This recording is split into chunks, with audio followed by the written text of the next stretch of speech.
T.Johansson, 23. Not real big, but out of that body, they say, comes great power and a surprisingly good serve.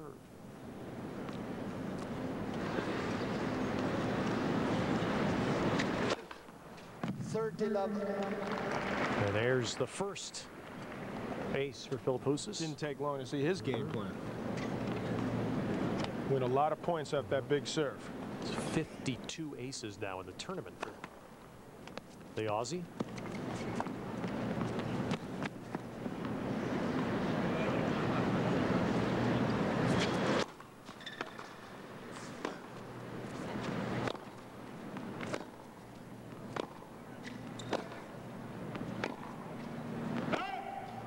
Remember, T.Johansson, the previous round, defeated Yevgeny Kafelnikov, who looked at the draw in the round of 16 and suddenly said, wait a second, I got a chance to get to the finals, put pressure on himself, and you better believe Philippoussis is feeling that way now in the quarters.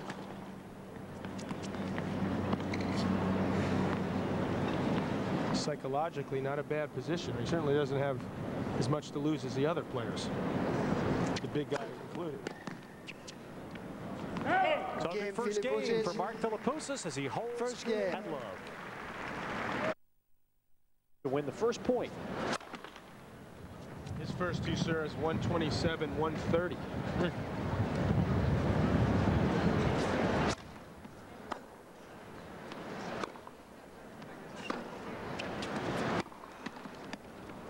Well, Johansson starts this match with the same number of aces as Philippoussis has during the U.S. Open. It's incredible. And you can see he has a lot of power. I never realized he served this hard.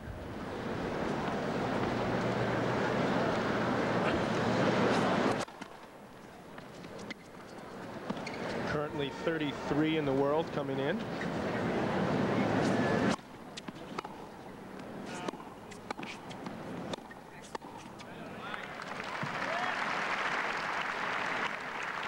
Do you expect to see Philippoussis at net most points in this match?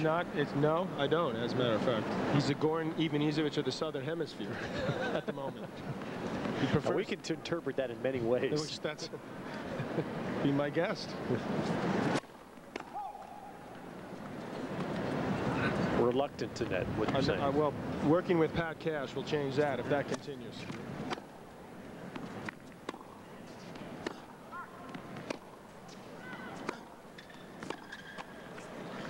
Being aggressive here.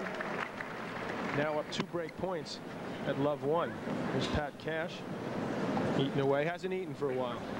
The Aussies all came in hungry. Lost a heartbreaker here to Lendl in the semis. Match point. Lost in a 5th set tiebreak. Boy, that's the right thing to do if you're 5'11", by the way, is go up the middle where the net is 6 inches lower. The question is, can he keep it up if he had to go wide? It's a tougher proposition. Where Philippoussis at 6'4". Boy, Ted, it'd be nice to be a couple inches taller.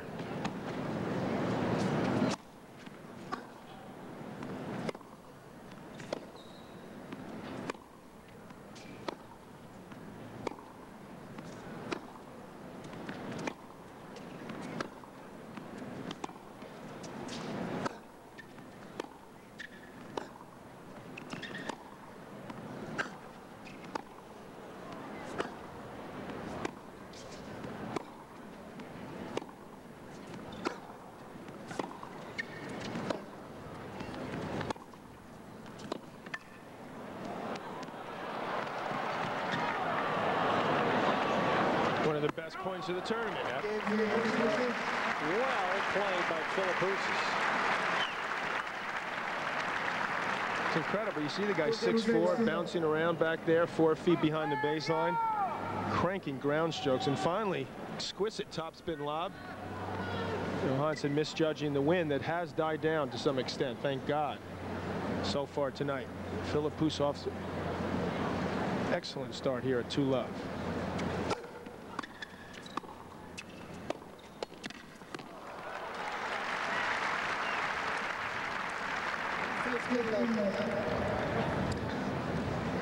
Another thing at 6'4", nice reach. sticks the racket out. He's not sure where it's going. Good things happen when you're that close to the net.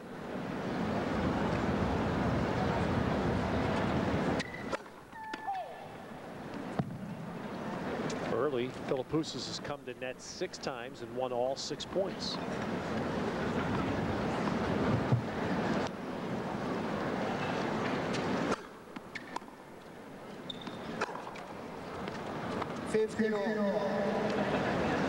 That's the type of thing he needs to stay away from. The easy, unforced errors, those mental mistakes. That's cost him big time in the past.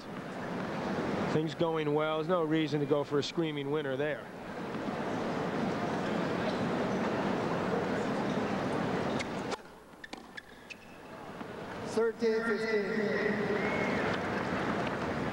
Johansson not thrilled with that call. That is the toughest job in tennis, to try to make a call on a Philippoussis serve. That's why they have machines do it. How would you have felt if they'd had a radar gun showing every serve back in your career? Well, they did towards the end of it, and I was totally against it. Right. I couldn't disagree with it more.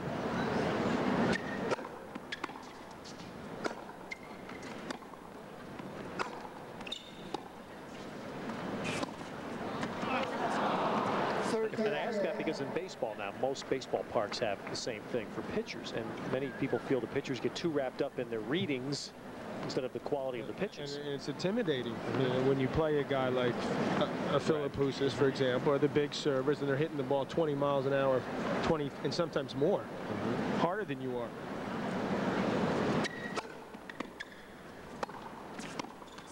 And by the way, the players don't have the option of having that turned off.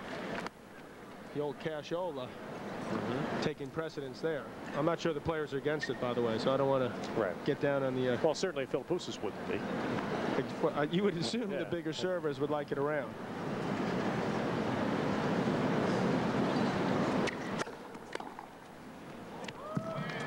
Well, that's what Johansson hopes to do. The old Jonas Bjorkman return there. No backswing whatsoever. Just meet the return and hit a winner before Philippoussis has a chance to react. Johansson, one of 3 Swedes who made the quarters in the last one. Trying to salvage some national pride tonight. Had to be a little disappointed over Magnus Larsson today back home. Well, I'd have to assume he wasn't 100%. I mean, if he wasn't, then that's really, really disappointing. But certainly looked bothered by the lower back. I must say, Moy is continuing to grow in confidence. A real threat now. He enjoys, if he's decided to watch this match, the semifinal arrival of the winner of this, who will be playing on Saturday.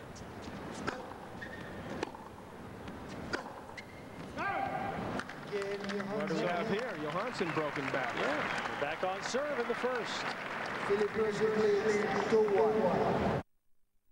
When he played Richard Krajicek, Krajicek suddenly, out of nowhere, said, "My knee is bothering me." Johansson was going to serve to even the match at a set apiece when Krajicek walked to the chair and said, "No mas." Love 15. So he got a break in that he got past a top seed without having to play a full match. Well, you better believe it was a break. Fernando Meligeni, Brazilian in straights. Hendrik Drakeman, the German, in 4 sets. The other 2 we talked about. 15-all. There's the Krajicek result. That was I mean, both of those, actually, to be honest, were disappointments. And I don't mean to take anything away from Johansson, but Krajicek was a guy who was supposedly a contender. Kafelnikov's career seems to be heading the wrong direction. The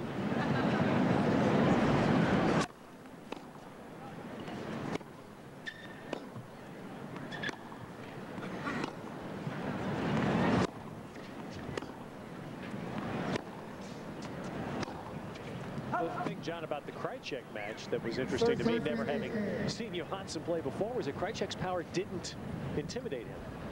Great serve. I'm surprised that not only we've talked about how hard he serves, but also how fit he looks and how he's quite a strong guy.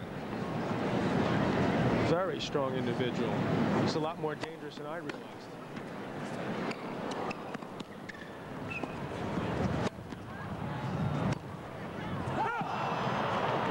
2 straight forehands where he just hit him way too hard.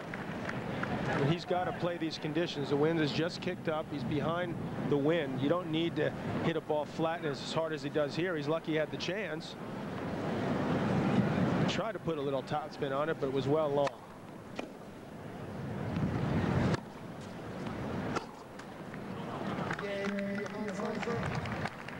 And this is going to tell you something about Philippoussis, because this guy's came to play. I mean, you can see the look in his eyes. I mean, this guy believes that sincerely he can win this thing.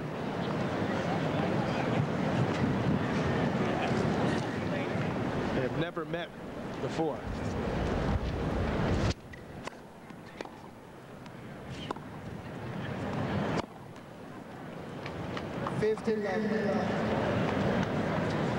Took that racket back twice, and that's a no-no, particularly when you're against the wind. Trying to get a little extra zip, so you got to be careful that your technique doesn't go off. 30 love.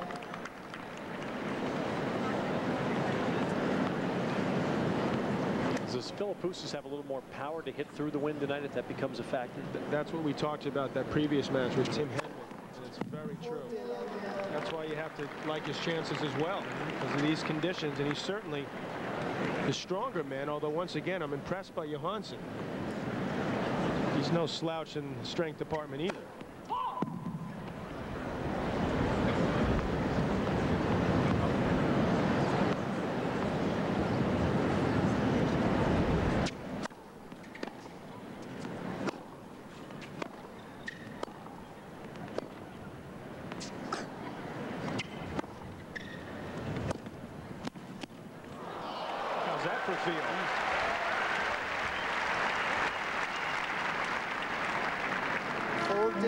Well, we don't know a lot about T.Johansson, but what an opportunity to make a name for yourself.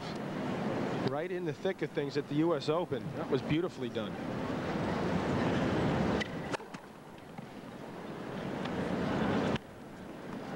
That was the first time Johansson has ever been to the quarters of a Grand Slam.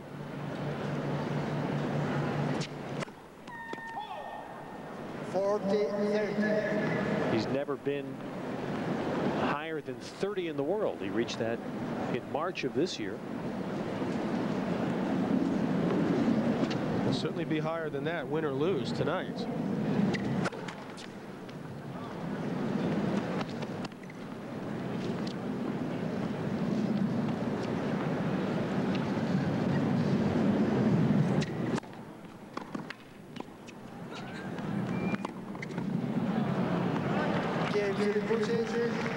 So Philippoussis holds. We're on serve in the first set. With the New York Mets and the Sammy Sosa and the Cubs. That's the plan, right? But I'm here to make sure to put the pressure on the Giants too. Did you see the Giants pitcher charge and bump the umpire last night? No, I didn't. It's a little charge and a chest bump. What's that, a hand slap or a... It would be about 5 games probably. Guy needed a break, right? I think he just snapped.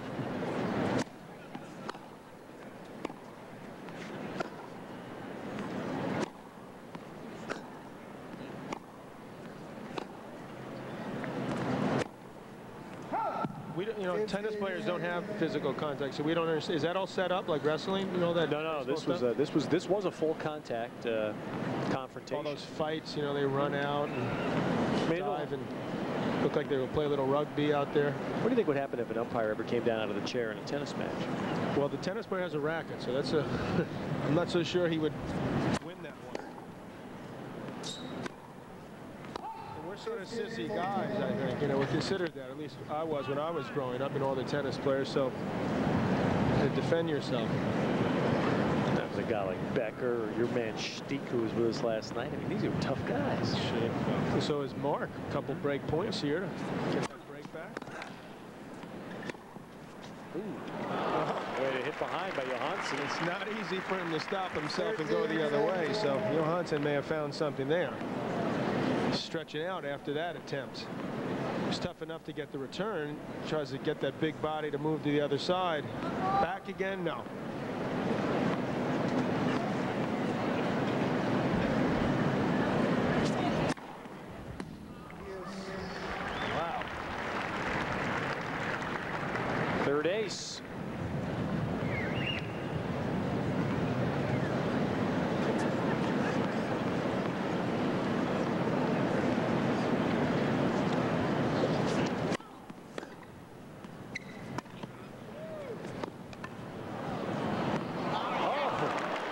Beautifully done by Philippoussis.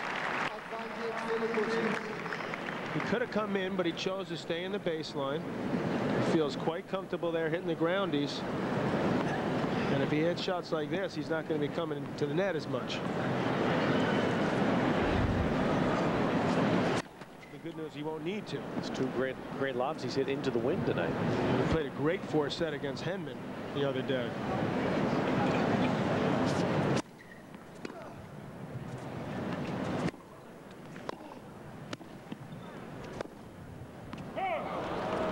Yes. Barely missed that one. Third break point chance. Johansson continuing to compete at a high level. Looks quite comfortable in net. It was a good, solid backhand volley.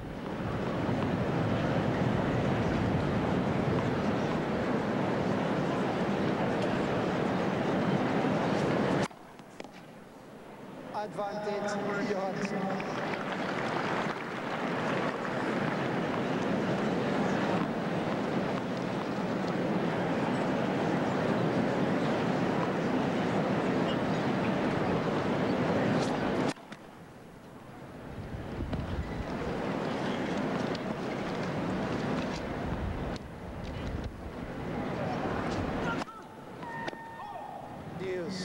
And then the double fault. Johansson has a hardcourt win over Carlos Moya just a couple of weeks ago in Indianapolis. Then he went to a Long Island warm-up and lost in the first round. Seems to be how you do well in the U.S. Open. Lose the warm-up early.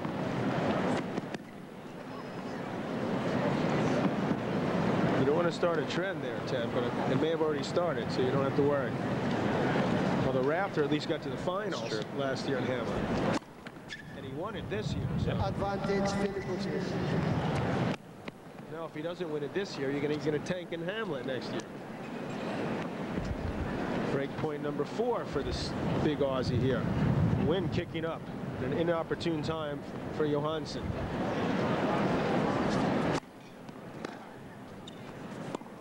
He's forced to just spin that first serve in, 78-mile-per-hour serve, and misses an easy approach shot. And he's got to be upset with himself there. Philippoussis leads 4-2. So the break back to Philippoussis. This is our final night of coverage of the 98 Open, and we want to send along best wishes to a gentleman who's been one of the very few people with USA for all 15 years of the U.S. Open. One of our studio technical assistants, Bernie Gilmartin, is retiring tonight.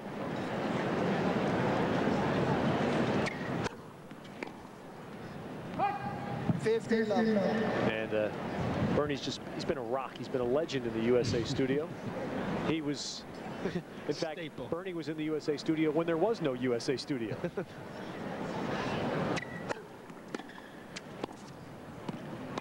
When it was a USA closet. About the first 5 years. So we wish Bernie well. Johansson faced once again with the prospect of having to break Philippoussis to stay in the set. Hits a winner there. Second time this set, Philippoussis has been up a break. I'm having a tough time with his name.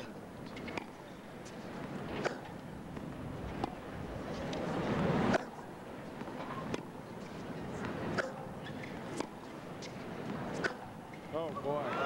Biggest forehand of the night so far. You have to admire it when it goes in. If he misses it, you say, why go for that big a shot? It looks like he has a harder, and hardest scale that he can hit. Nolan Ryan early in his career. A lot of power, but not a lot of control. That's what his mates are trying to work on with him. You don't want to follow it up with that. Well, you can see the wind roll that ball. And he saw his sweat jacket on the court, and that affected him.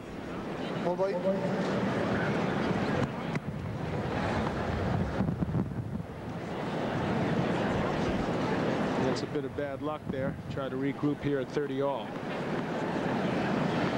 Still shouldn't have missed the shot. That's where you have to see. That's an example where you have to pull back and don't go for the outright winner when your eyes have wandered there for a split second.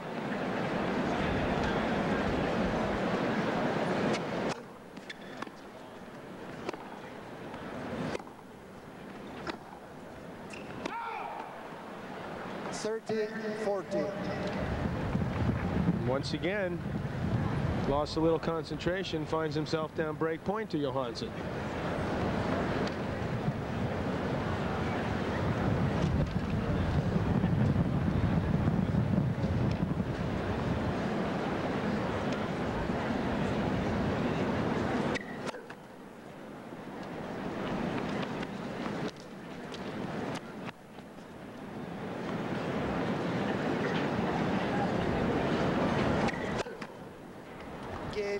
Well, Philippoussis is playing in the Arthur Ashe Stadium first time in this Open, and he's been broken twice already. Philippoussis lead. Already 2 breaks of serve each way thus far. And Johansson at love 15. 15 all. Well, I mentioned, John, the first time Philippoussis is playing in the big stadium. Do you think does he have any adjustment to get through tonight? I've heard from players that this stadium, at least the players that have played here, because not a whole lot of players get that opportunity. The players that have feel it's windier conditions, more swirly conditions down there than the outside courts.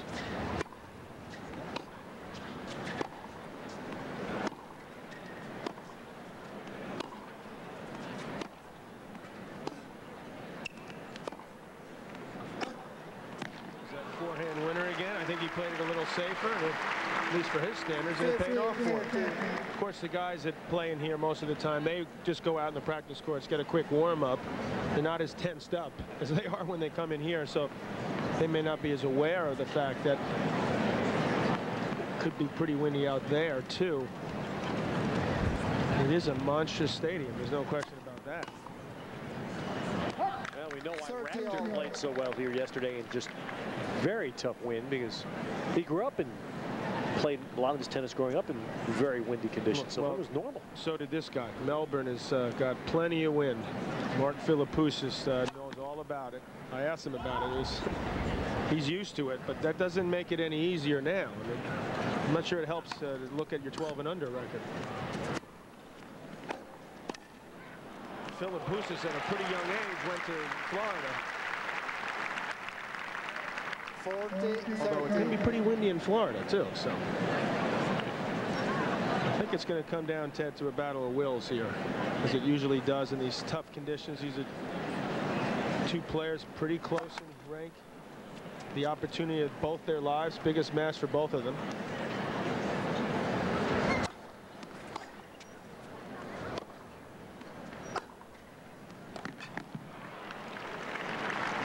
Philippoussis has obviously been way more talked about, and in some ways has been disappointing. Finally, at Wimbledon, he had a breakthrough. Concern from Pat Cash and Gavin Hopper, among others, in his camp, that he felt mentally fatigued and his legs gave out on him in the corners. He had to win 7 to win a Grand Slam. Losing to Sampras in the quarters was Philippoussis this year. So far, he's feeling good, and he feels he can go the full 5. Got a good one in him. And once again, Johansson demonstrating that huge first serve. Well, he's out-aced him so far. Johansson has 4-2. Actually came in, as you pointed out, 51-50. Amazing.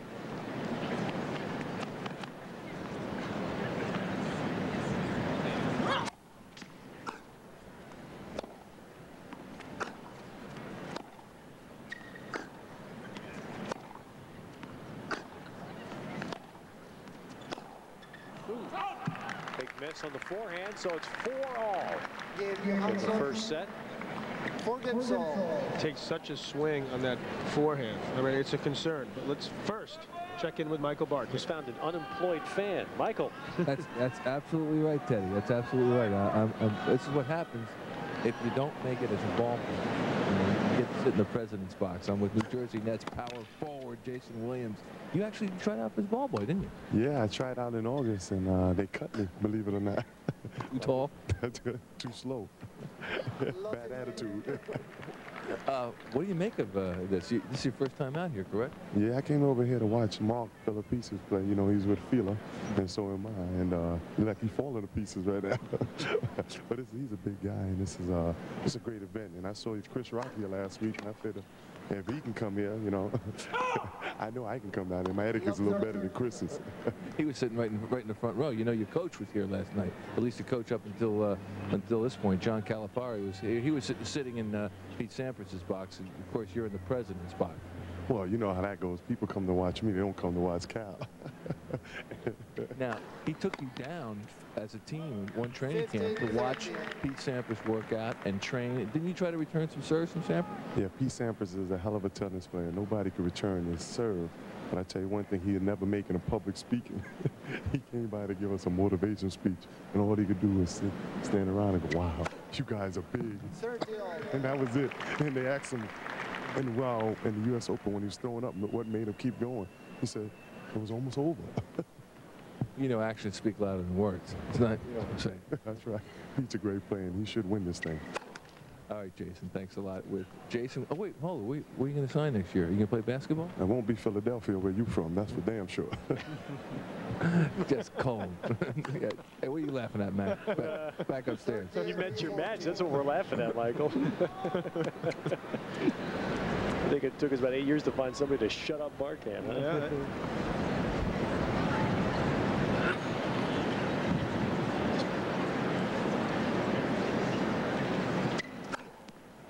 Johansson, by the way, here, 4-all break point. Second serve to serve for this first set. Oh no, that was a second serve. Woo.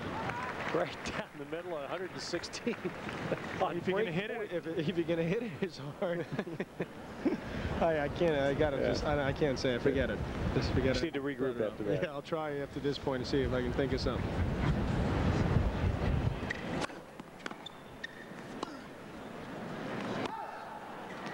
Well, he needs to come up with another high percentage play here. Yeah, he stayed back on that first serve. I mean, he's just keeps the pressure on himself in a sense. I wouldn't want to bank on hitting second serves like that.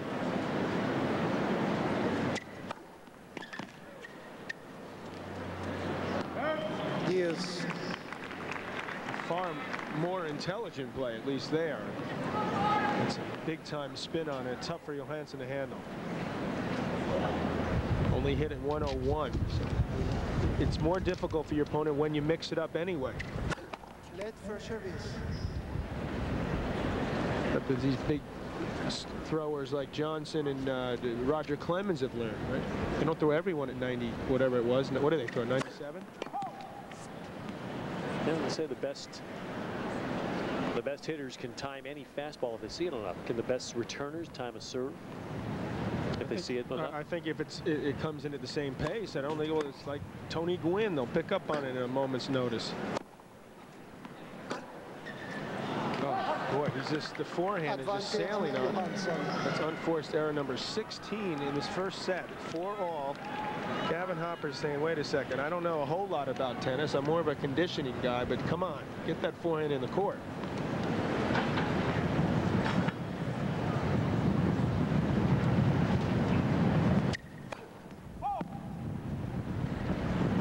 Not an easy time to hit a second serve. Another break point down.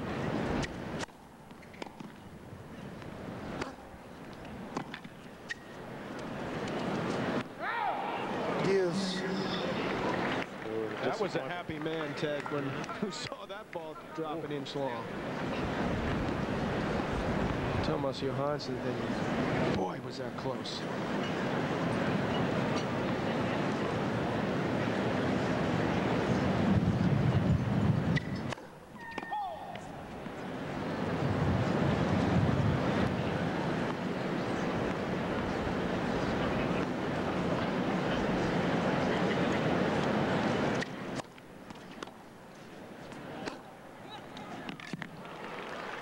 Sheer and utter power there. Advantage. And I was going to say with the second serve, if you're going to go for that big a shot, it's probably better to go for the lower part of the net. Odds go up there. Hold that one cross court for the winner.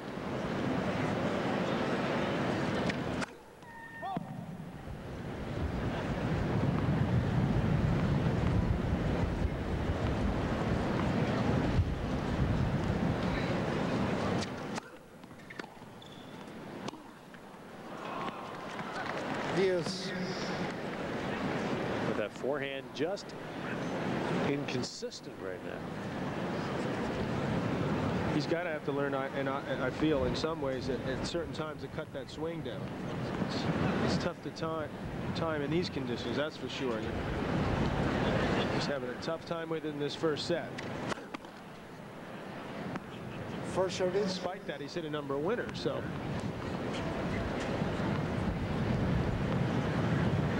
It's been his MO so far in his career.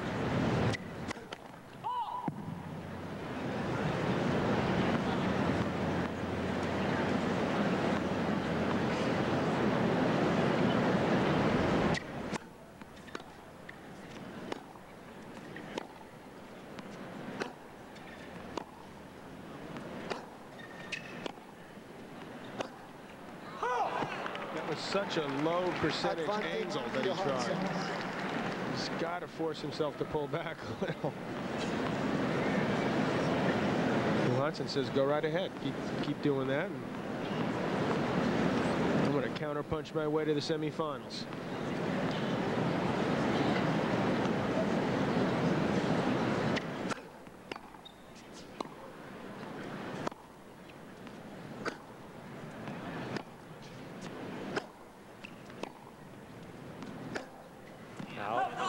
Johansson has the break.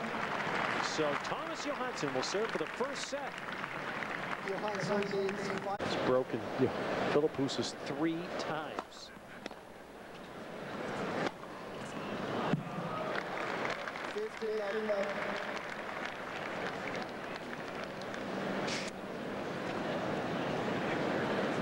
Well, that's a good idea to get that first serve in. Second isn't doing anything.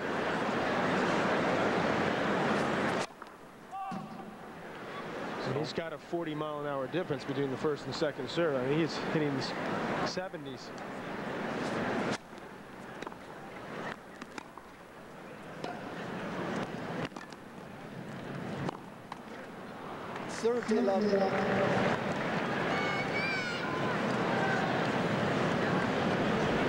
Talk about a throwing a set away. That's what the big Aussie's just done. And this guy is a tough mental proposition. Yep.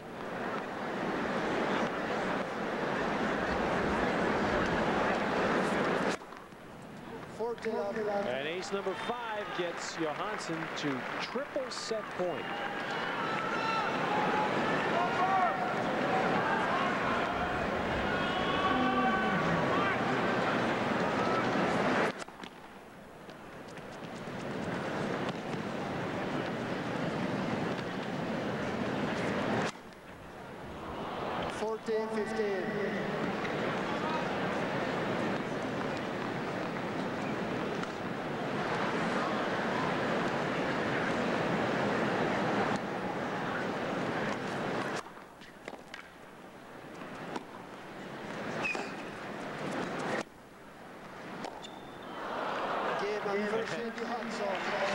You're right, John. That's really a meltdown by Philippoussis the last couple of games. And Johansson takes the first set.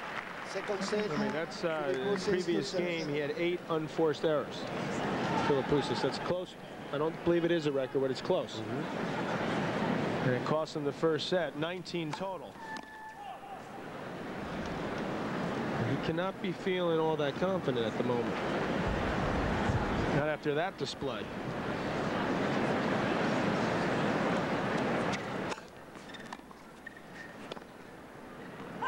Sort of feels like the New Jersey Nets now, but we just happen to have Jason Williams coming on to join us. Hey, what's up, John? Jason Williams. Talk about a franchise that's had trouble. Now, I've been, waiting for this for years and wondering why this poor guy's had to play over there.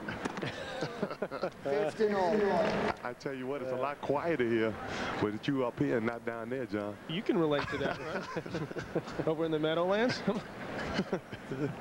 Oh, my goodness.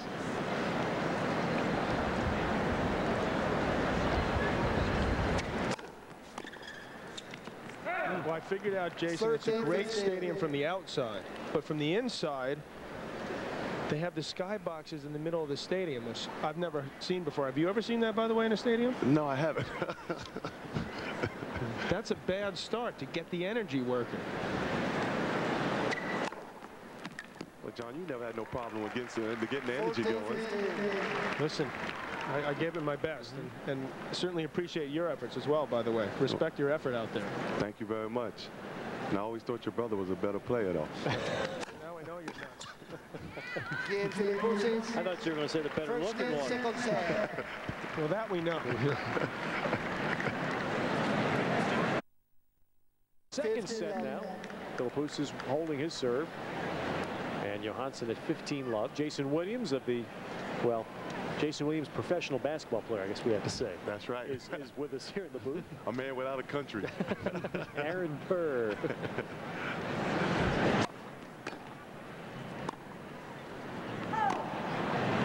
So obviously no one's thinking of playing over in Italy or anything like that in Europe, right? I got to make mortgage payments. No. And you're retired and you ain't raking it in like you used to. That's, I'm not going to argue. You ain't going to with loan me no money. The way you guys are going, I may do that. Breaking the 100 million barrier. But that's not your fault, right? That's the owner's fault. They want us to protect them from themselves. You expect, Jason, from what you understand, any resolution soon? Or is it going to be a while? Well, first we got to get David Stern off a vacation. He's been in Hawaii eating about 3 pigs for the last 2 weeks. But how do you really feel about that?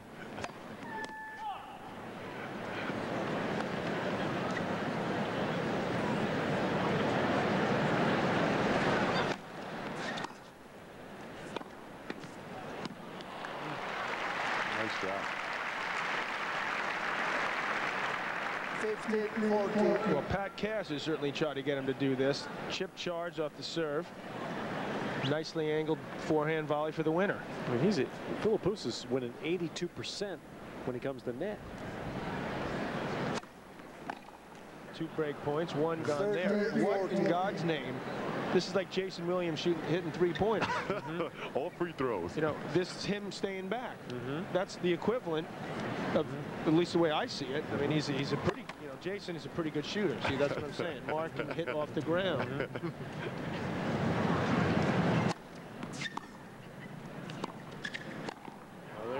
There you go.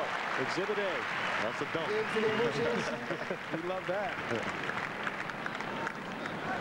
Yeah, chip charge once again. Johansson tried the topspin lob, but he's way too big to have a problem with that. Did you see Pete Sampras jump when you went down to watch him work out, Jason? White people can't jump. He you know got that. up there. He got up People there. can. 15 love.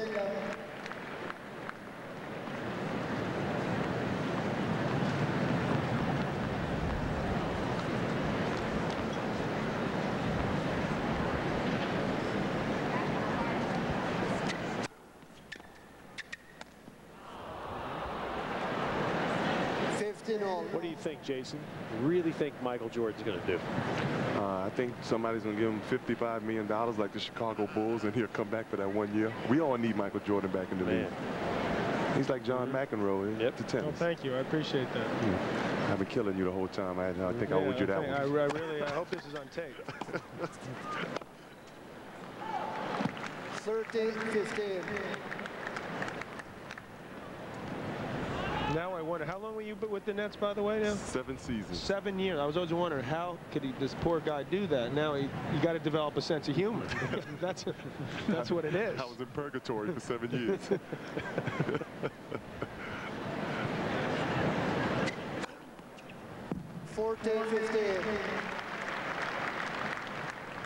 Well, Philippoussis, like in the first set, off to an excellent start. Last set he dropped serve at 2 low. This time up 40-15.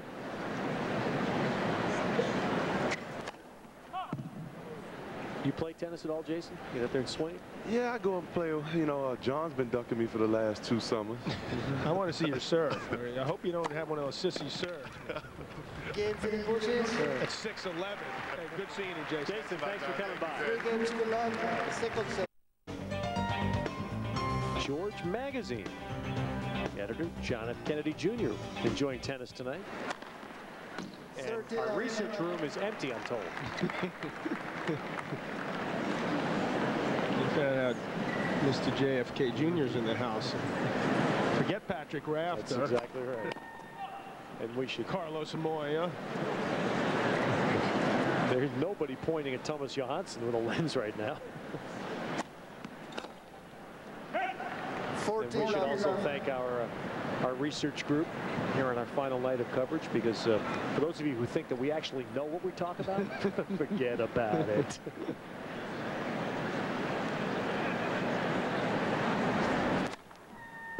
Camille Guthrie heads it as always, the best in the land. And we'll get the rest of the names in a moment.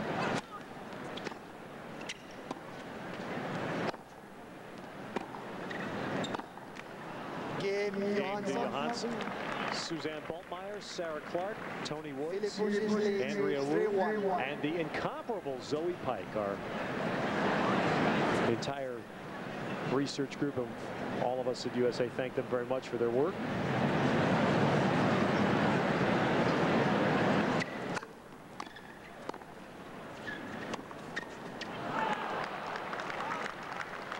Looked like he gassed up the net, which is not something you normally do.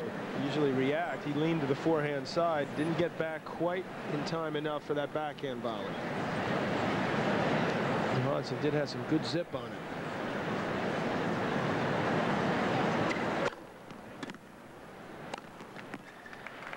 One thing Philippoussis learned in the first set is you get ahead on this guy, he's just not going to sit down for you.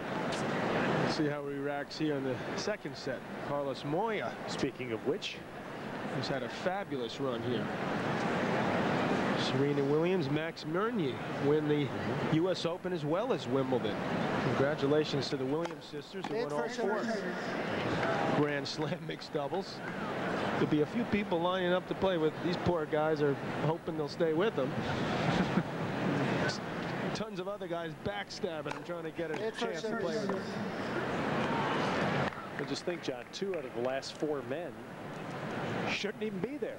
I mean, Carlos Moya and Patrick Rafter both look like they're going to be out of this tournament early, and they've survived. Moya 3 match points down against Michael Chang. Seems a long time ago now. Rafter a mere 2 sets, 3-all, 15-40. He was cruising compared to what Moya was doing. 13-15.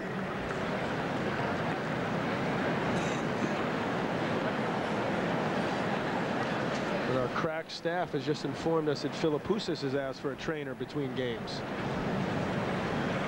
Potential worry for the Aussie.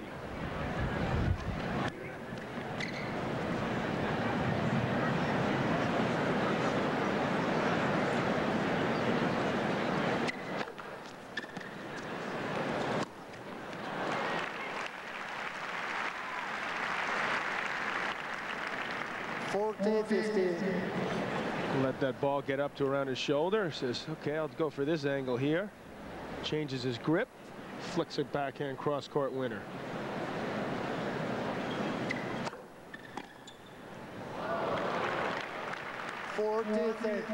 Sometimes you hesitate. You're not sure the serve's in. Next thing you know, you look up, the return's by you. And that's when you wish the guy did call it out.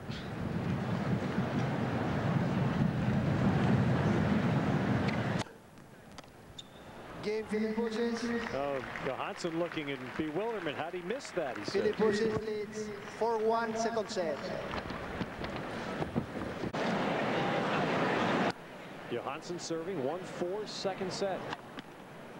Philippoussis did have a trainer come out and work on his left quadriceps during the changeover.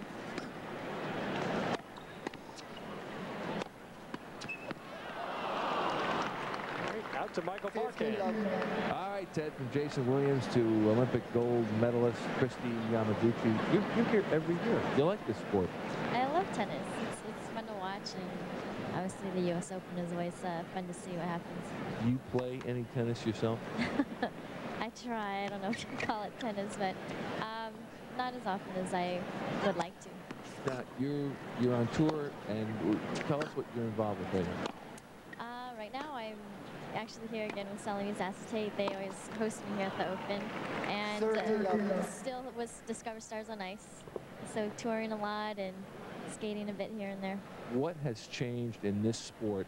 Because you see more of the professionals out there like yourself who have gone on to Olympic stardom and then made it as well as professionals. Is this sport completely changing?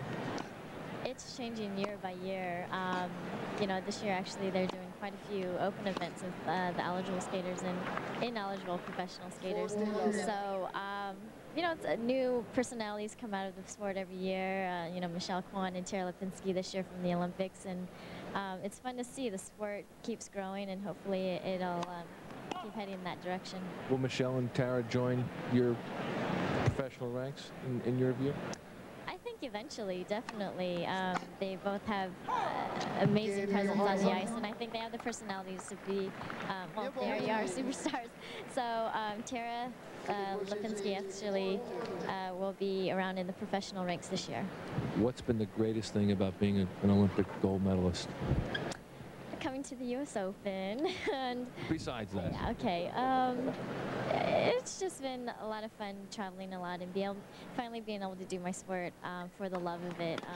You know, as a pro, you really get to expand creatively and go in a new direction. So I think finding that joy out of the sport has been really neat. It's almost more relaxing as a professional, I would think. The pressure is not there. It's a different kind of pressure, you know. You're living up to what people remember you as, and that's from the Olympics.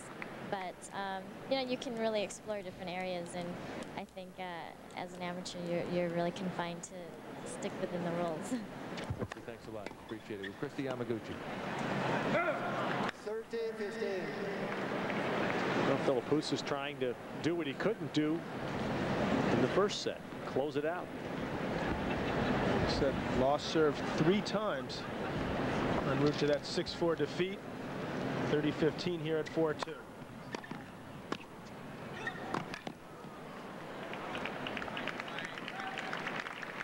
Looks like he settled down a bit after that major hiccup in the first set.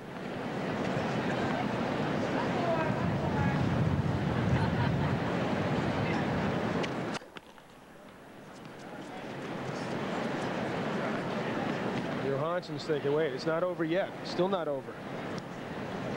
Not after what happened in the first set. Let's second service.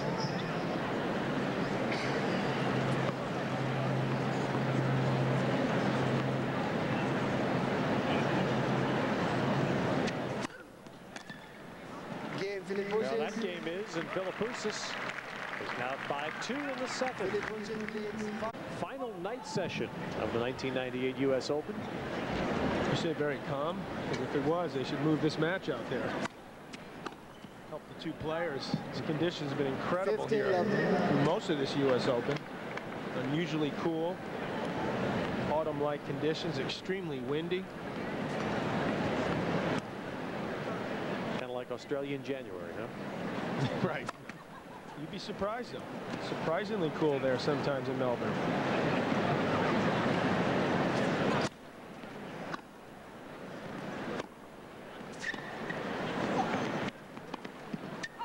Johansson got there, had the winner, and just missed it. He could have done anything he wanted, including going at Philippoussis. Chose to go down the line, missed it wide, and what do we have here? Well, they're even in aces, 6 each.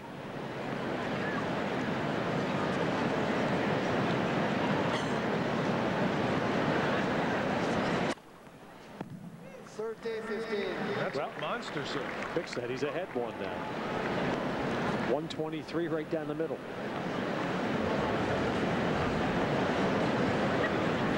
Appeared to have a little spin on it, so he could have done quite a bit faster if it was flat.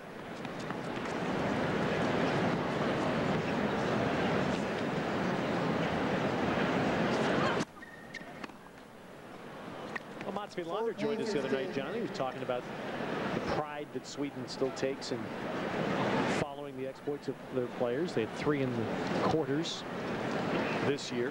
Here's a guy that's basically come out of nowhere in the minds of many. Give Johansson. going into this year. I don't know that too many people outside of the serious tennis fans had ever heard of T.Johansson, but he's showing he's a good player and a guy that at 23 figures to be around for a while.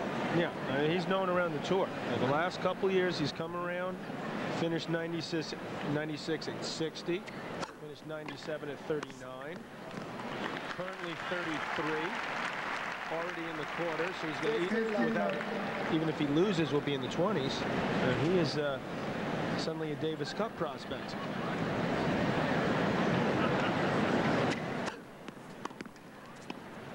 Particularly in case Larson isn't up to things like he was today.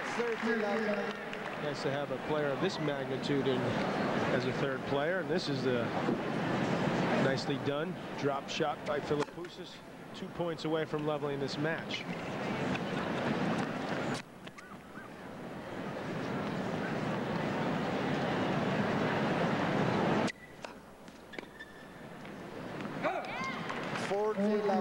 So 3 set points for Philippoussis. Putting heat on that left leg during the changeovers. Doesn't appear to be hampered by it right now. By that return. Yeah, he tried to hit the volley between the legs. And not surprisingly, didn't come up with anything there. That was a hard return. But there's the service winner, Philippoussis, as we even this match at 1 set apiece.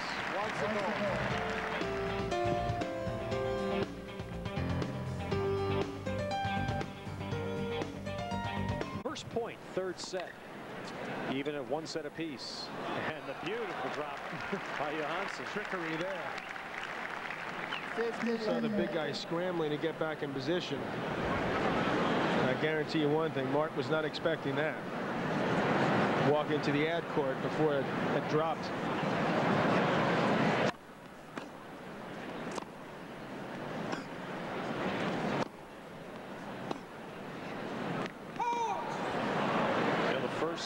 Set Johansson's, the second set Philippoussis, and Philippoussis lost only 6 points on his serve the entire second set. That's more what people expect. That's what we expected, not 3 breaks of serve.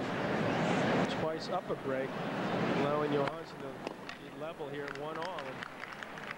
Look at the first serve percentage for Philippoussis. That was obviously a turnaround.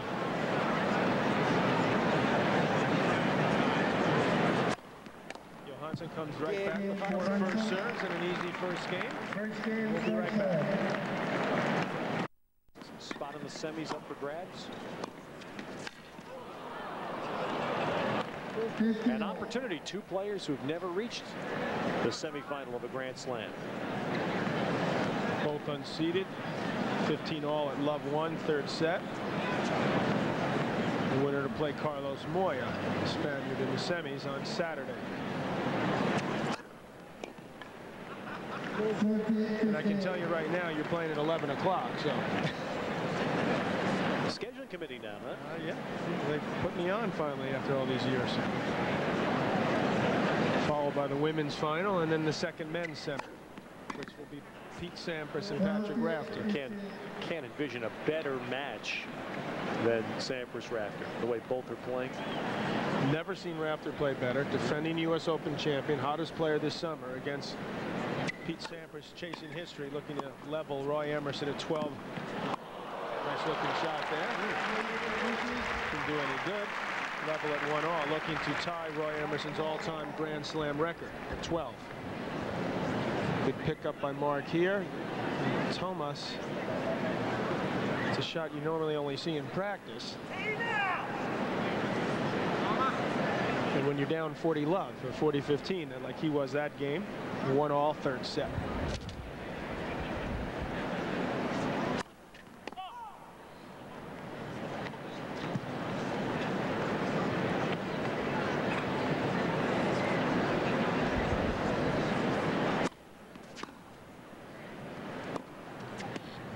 Did catch the line. Johansson took too long a look at it. By the time he hit the ball, He let it go. He was farther back. He waited a split second, and Philippoussis intelligently picked up on that and hit a drop volley winner.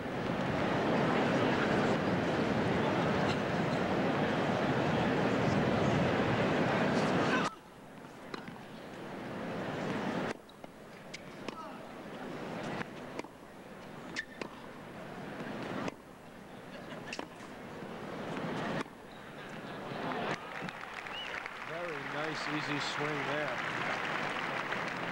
As easy as 1, 2, 3. Jerking the big guy around, and finally a good early preparation. Body weight goes forward.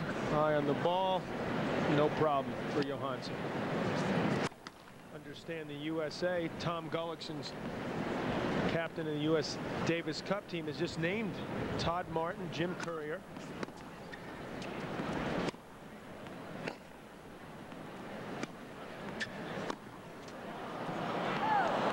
Jan-Michael Gamble and Justin Gimelstob to the semifinal match against Italy to be played in Milwaukee the 25th of September.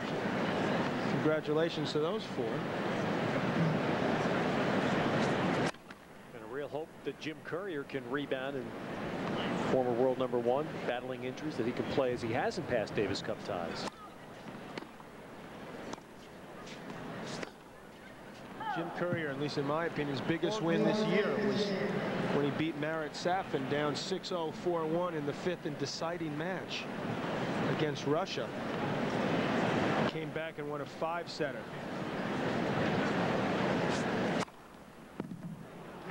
Ace for Johansson, his 9th. And so he holds for 2-1 in the 3rd.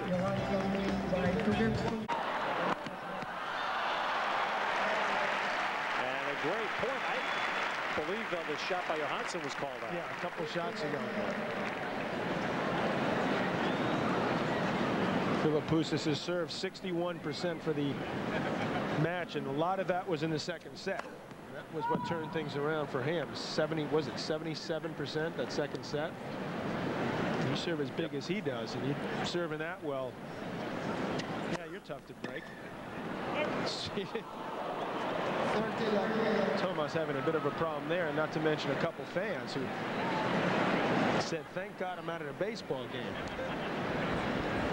I tell you, I'm amazed more people. I probably said this to you, but well, actually, he's not doing too well. Camera person that got hit. Hope he's okay. I'm amazed more people aren't hurt at baseball games. Yeah, sadly, there are some. Take a look at this from Thomas Johansson, not the return he envisioned. Foul ball.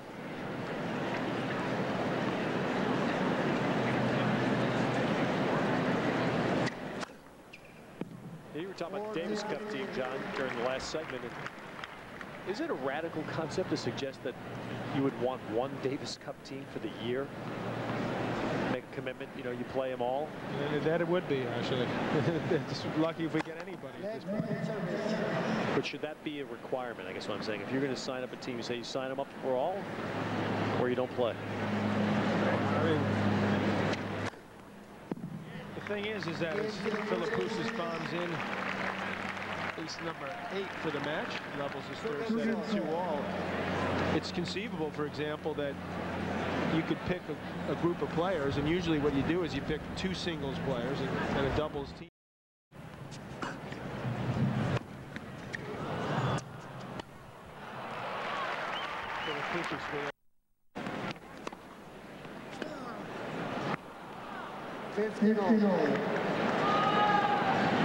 Philippoussis, speaking of Davis Cup problems, unavailable for Australia, their 1st round match. Showed up the last day, the 5th match, in the stands. The Australian team not too thrilled. That was part of maybe why Raft or Philippoussis are not seeing eye to eye, among other things. Patrick is a real, I mean, when you hear him talk, he talks about Davis Cup as one of his major goals, to win the Davis Cup for Australia, which he hasn't done yet. Philippoussis with its shot here at 15:30. It'd obviously be better, far better off with him on the team as well.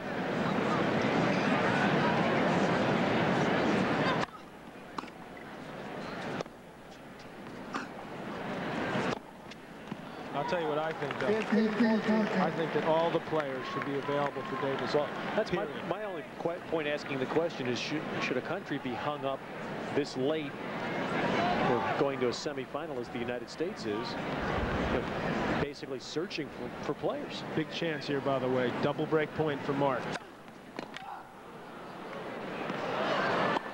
Johansson takes one way, but I think it's just the players, or else they shouldn't beat Davis Cup. I mean, it's embarrassing how many of the top players don't play, in all honesty. I mean, we got to do something about it. The Olympics, 2 guys out of the top 10 played, 4 guys in the top 25, or some horrible number. 2 huge serves for Johansson. He does when he needs them. Scheduling is certainly a problem. Maybe not play Davis Cup when the Olympic year is on as a start. Maybe professionals shouldn't be playing the Olympics in tennis. Maybe we should have an amateur game, and that could be an opportunity for the best amateurs like it used to be. Particularly if the top players aren't going to support it. Suppose making Davis Cup as the Ryder Cup has become very popular in the golf world, make it every other year. Well, you know, people have mentioned that to me, and that's an option. Even the Ryder Cup, you could take that as an example. That's Europe versus America. It's a bigger world than that. Tennis, this is one of the great things for a country, some African countries, where they've struggled to get players. If they could get some Olympic money, that's the good part about tennis being the Olympics, an opportunity to get some players to play this game. Philippoussis, that was a 60-mile-per-hour second serve. He chipped charge, which he's having some good success with in that second set. That ball went too long on him. He'd love to have that back.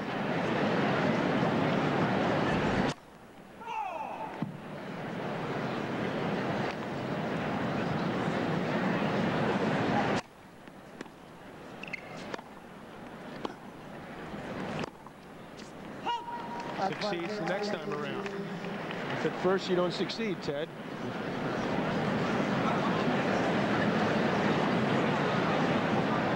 Fourth break point in this game. And that's what the attitude he needs. Just because you lose a couple doing that doesn't mean it won't succeed in the long run. Once again, 122 miles per hour. And that wasn't up the middle. You lose some pace going out wide. Tremendous serve.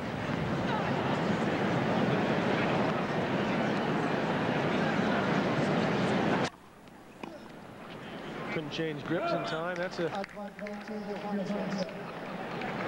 something that guys that have those big grip swings have problems with when you serve into the body. So that's an effective serve.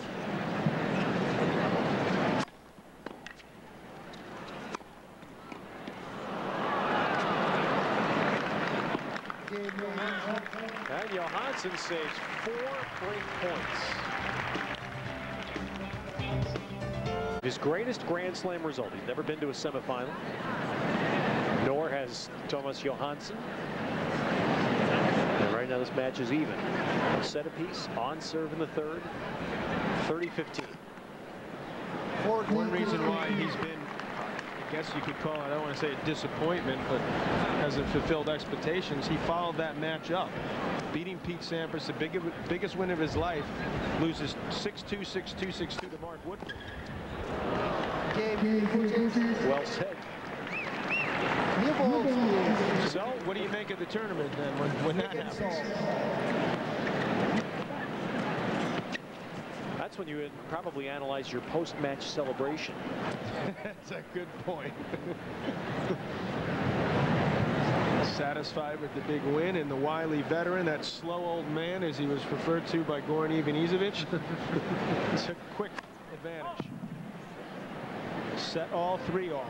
Hour 30 minutes into this match. 9:15 in the evening. Ball's going to go way low. Love 50.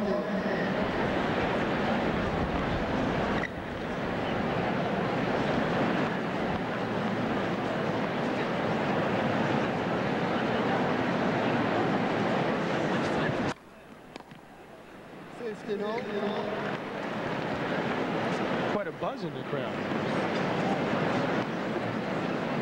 It's nice to hear. And I hope, yeah, I hope it's, you know, in relation to this match, not what they've been putting in their mouths. I can't believe how big this guy. Look at that, 136 miles per hour. Wow.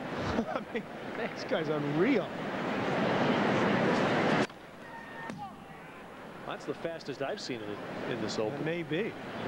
To get a Camille on the Third to work again quickly. And then following that up with a double.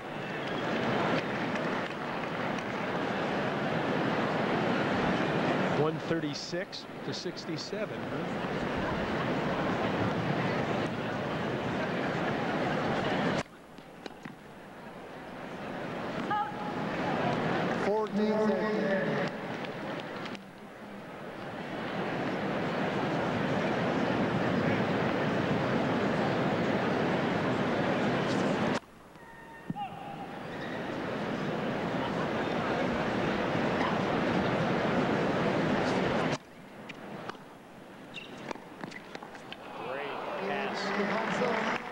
Johansson holds for 4-3.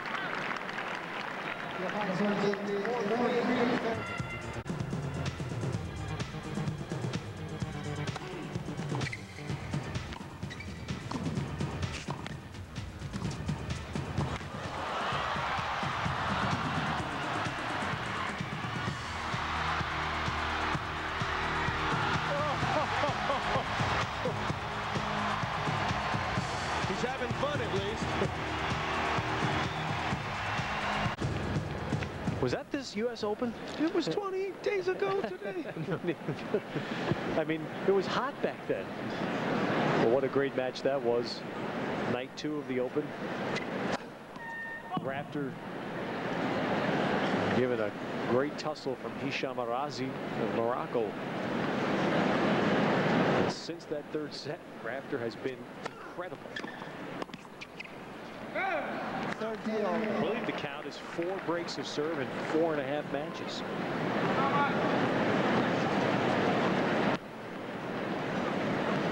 We're on serve here in the third at 30 all.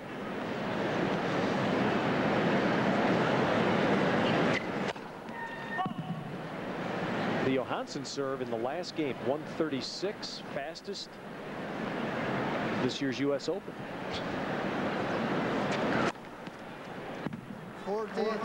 Sampras and Marat Safin at 135, followed by Philippoussis at 133.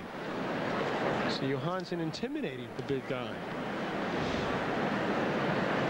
Scud looking to tie things up, and he does. 4-all third set. And you know, Johansson played his first 2 matches at this Open on outer courts where they don't measure, where they don't keep the thorough stats as they do on the show courts. So who knows, he might have hit one about 180 his first 2 rounds. Well, he had 130 mile-per-hour serve coming in, so played Richard Krajicek in old Louis Armstrong Stadium. Yevgeny Kafelnikov here, so he's well prepared for this quarterfinal match. Matter of fact, he's prepared as he's ever been in his life right now.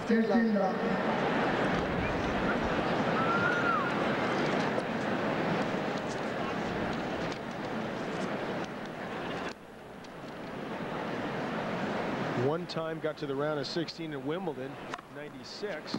Before this tournament, other than that, he just got into the second round. Twice in Australia, once at the French, and once at the Opens.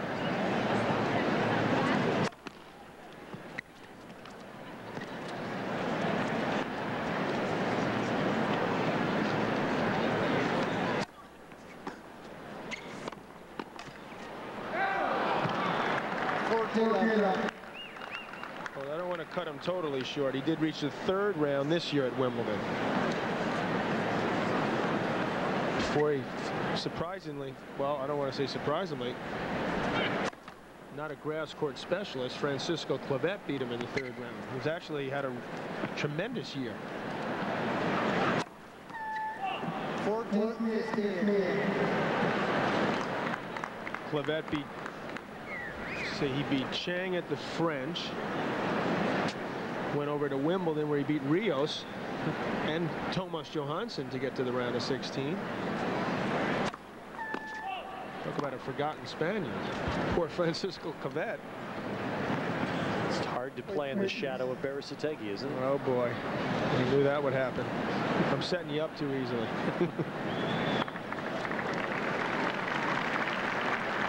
Thank you very much.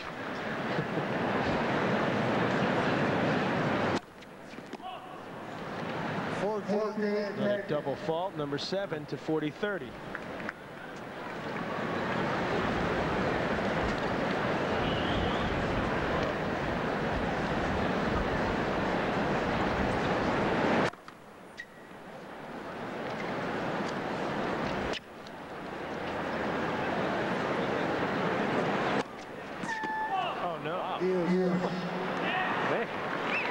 That's what Johansson's saying.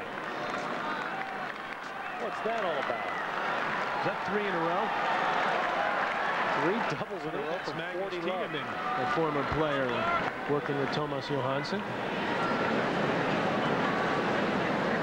Saying, wait a second.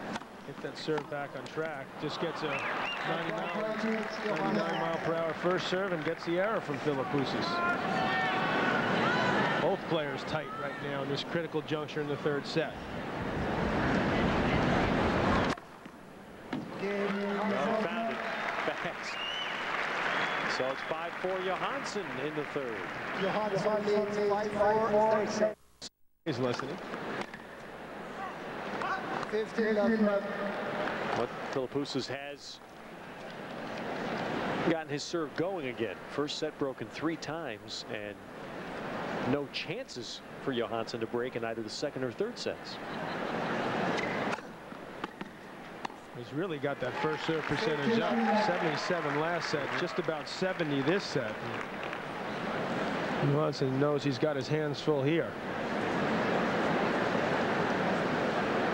And again, Philippoussis has become aware of the Johansson serve. 14 left.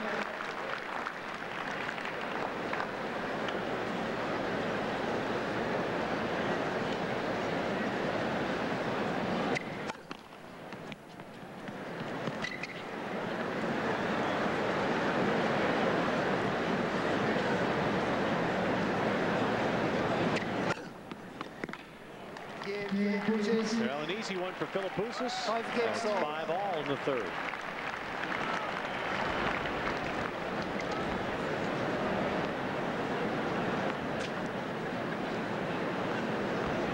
Had the trainer come out early in the 2nd set, but doesn't appear to have any lingering problems. Well, as a matter of fact, he's improved since that took place. Training staff, by the way, does an excellent job here for the players. Massage therapists as well as ATP trainers, and they even bring a couple other boys in, as well as women. Take care and make sure these guys are playing as the best they possibly can.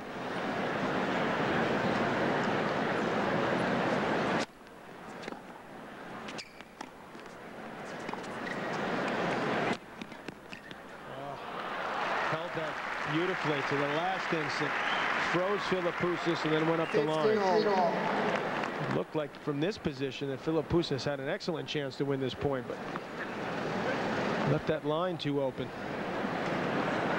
Johansson showing some good quickness.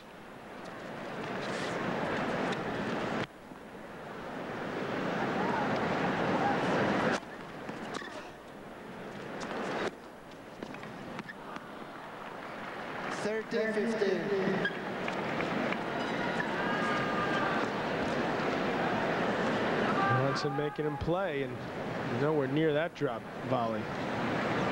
Way off.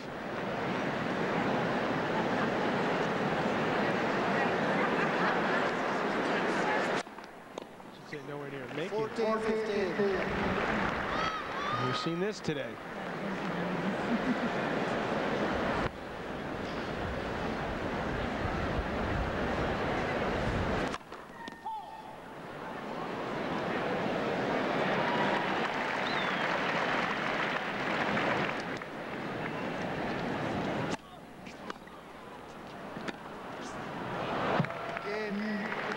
Well, they played that point while the previous ball from the point had been bounced back on the court.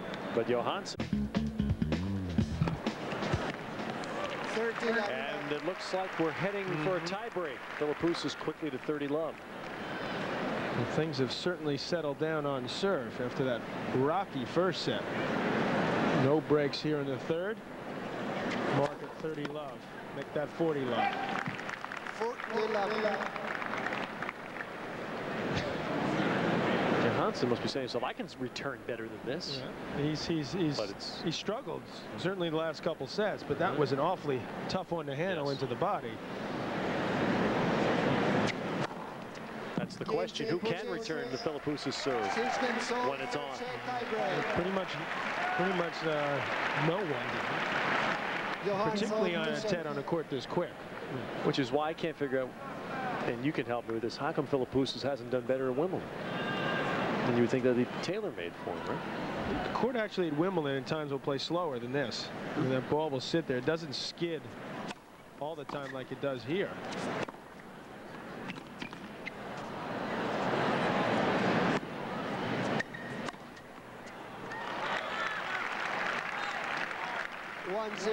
Johansson.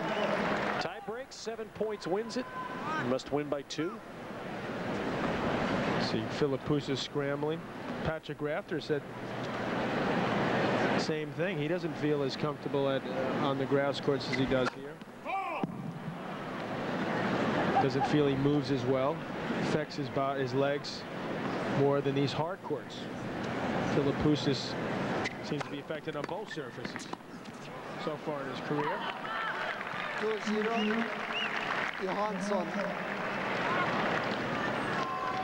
That's a rarity for Johansson just to get a point on the Philippoussis serve. Just about the best return he's hit in this set.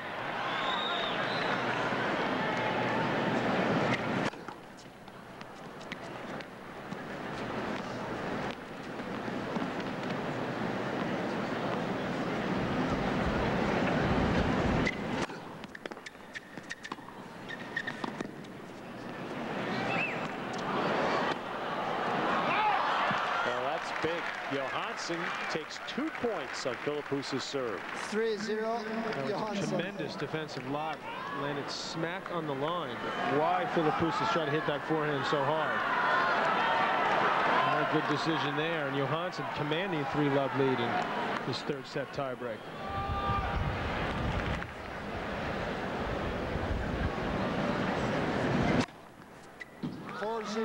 Johansson.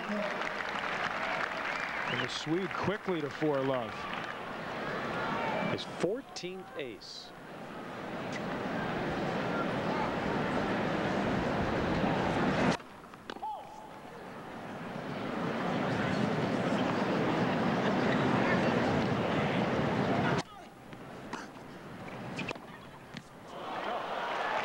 Philippoussis didn't even see that backhand. 5-0. Johansson. Was either hoping or thought or both that was going to clip the top of the tape and wasn't ready to hit the volley. Desperation time for Mark Philippoussis at love 5.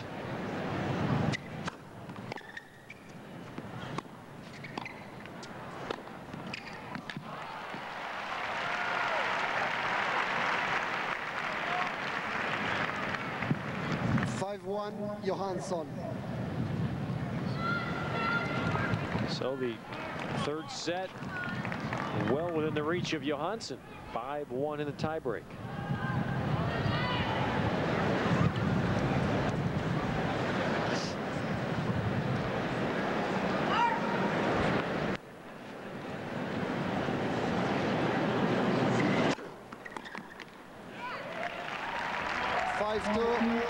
Johansson. Well, Philippoussis is going to have to hit some returns. Yeah, obviously needed those two.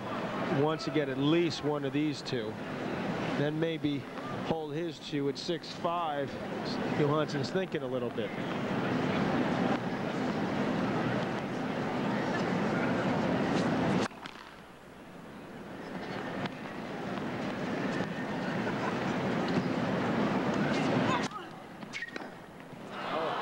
Again on the second 6-2, serve. Johansson. Dump that chip charge in the bottom of the net. He doesn't have a lot of history doing that, so at that critical moment, appeared to have lost confidence in that stroke.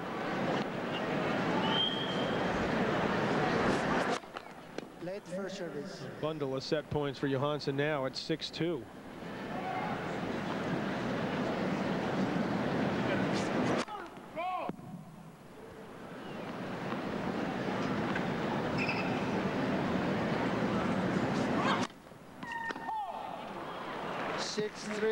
Johansson. Well, he's had a good serve tonight as Johansson, but he has mixed in a few doubles, 10 of them. Well, now Philippoussis can get it to that 6-5 situation.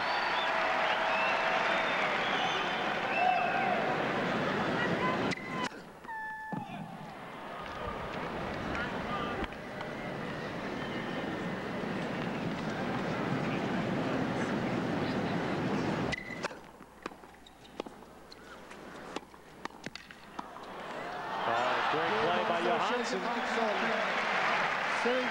Well, he has the lead now, 2-1 in this men's quarterfinal. 2-1. A lot of more people finding out now about this anonymous Swede, Thomas Johansson. They may still be talking to each other.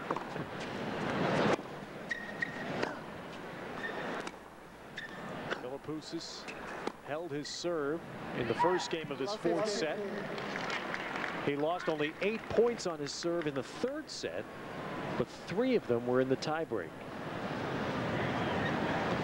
He's only played 3 lifetime 5-setters, Ted. He's 1-2. Good news is that the one he won, he was down 2-1. Beat Nicolas Colty at the French last year.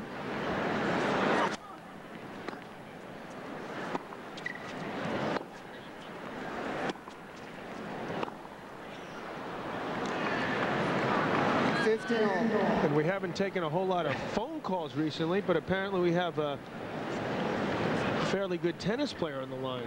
James from Belleville, Illinois, is that correct? Yes, sir. And I want to know about that John McEnroe up there and the kind of job that he's doing. I enjoy listening to him. He's ever the diplomat. Wait a minute. This can't be Jimmy Connors. Oh, I got this call to give this number a call, and I say I'm just getting off the golf course. And don't talk. Wait, first of all, I'm not letting you talk about golf. No, I'm here to talk about tennis. Okay, good. I don't want to hear your... I want to ask you straight out, do you ever, up there doing all this commentary, do you ever wish you were out there still playing with them? Boy, he asks tough questions. How about 3 times an hour? I mean, how often you each day? Look down there and think that you know, getting in shape would be a good thing, don't you? That's why you started the seniors tour, right? I don't know. How's the tournament going? Everything going well? 13. Well, you know, we'd love a little Jimmy Connors-like energy. We got to be honest, but you know, it's actually been a number of exciting matches. Have you seen any of it? I've been watching just very little. My daughter's gone back to school, and our son Brett has started his second year of college, and it's been a busy time here the last 2 weeks. But I've been trying to keep up with it a little bit along the way, and know that you know, there's been some good matches, and things are progressing, and the crowds are great, and as always, I enjoy listening to you guys on the commentary. Hey Jimmy, congratulations on the Hall of Fame. It was an exciting weekend, I must say. That you know, with a lot of things leading up to it, the weekend was more than fantastic, and with my family there and my mom being able to attend and everything leading up to it, it was a weekend that I'll never forget, and as long as you know, with everything that I put into the game and everybody who was in the Hall of Fame put into the game, it was something very special, and it's, I'm very proud to have been inducted into this year. All right, now are you ready for Mac to join you next summer? I don't think there would ever be a doubt that he would make it into the Hall of Fame. I mean, with everything he's put into the game and his attitude towards it and the way he played it and the excitement that he brought to it, if he doesn't get put in there, then even I would have to speak up and say something, which really is against what I do now. All right, you don't believe that, do you, Mac? No, I don't believe that for a second. Who do you like in the tournament? Well, how can you not go with Sampras? He's the one player, really, that brings his game to the court every time he steps out there, especially in the Grand Slams, and he's made that clear that he really tries to peak for the Grand Slam. You know, questionable. I don't know if that's good or not, but he does bring game every time he walks out onto the court, and when he plays, he's ready to go, and you know, a lot of the guys aren't. And so I don't think there's any way that you can bet against him, and the only way that he won't win, in my opinion, is somebody just steps up and plays, you know, a match that you know, really is a match of their life, and you know, that can happen. We've seen that happen before, but you know, with the kind of tennis he plays, that you got to look forward to him winning once again. And if he does win here, does he tie Roy Emerson's record for the most Grand Slams match? Yes, he does. Tosses us aside like a sack of potatoes. Yeah, but you know, after the amount of years we put into it, I don't mind being tossed a little bit. You know, we were out there long enough. It's time for these young guys to take over and to create the excitement in the game.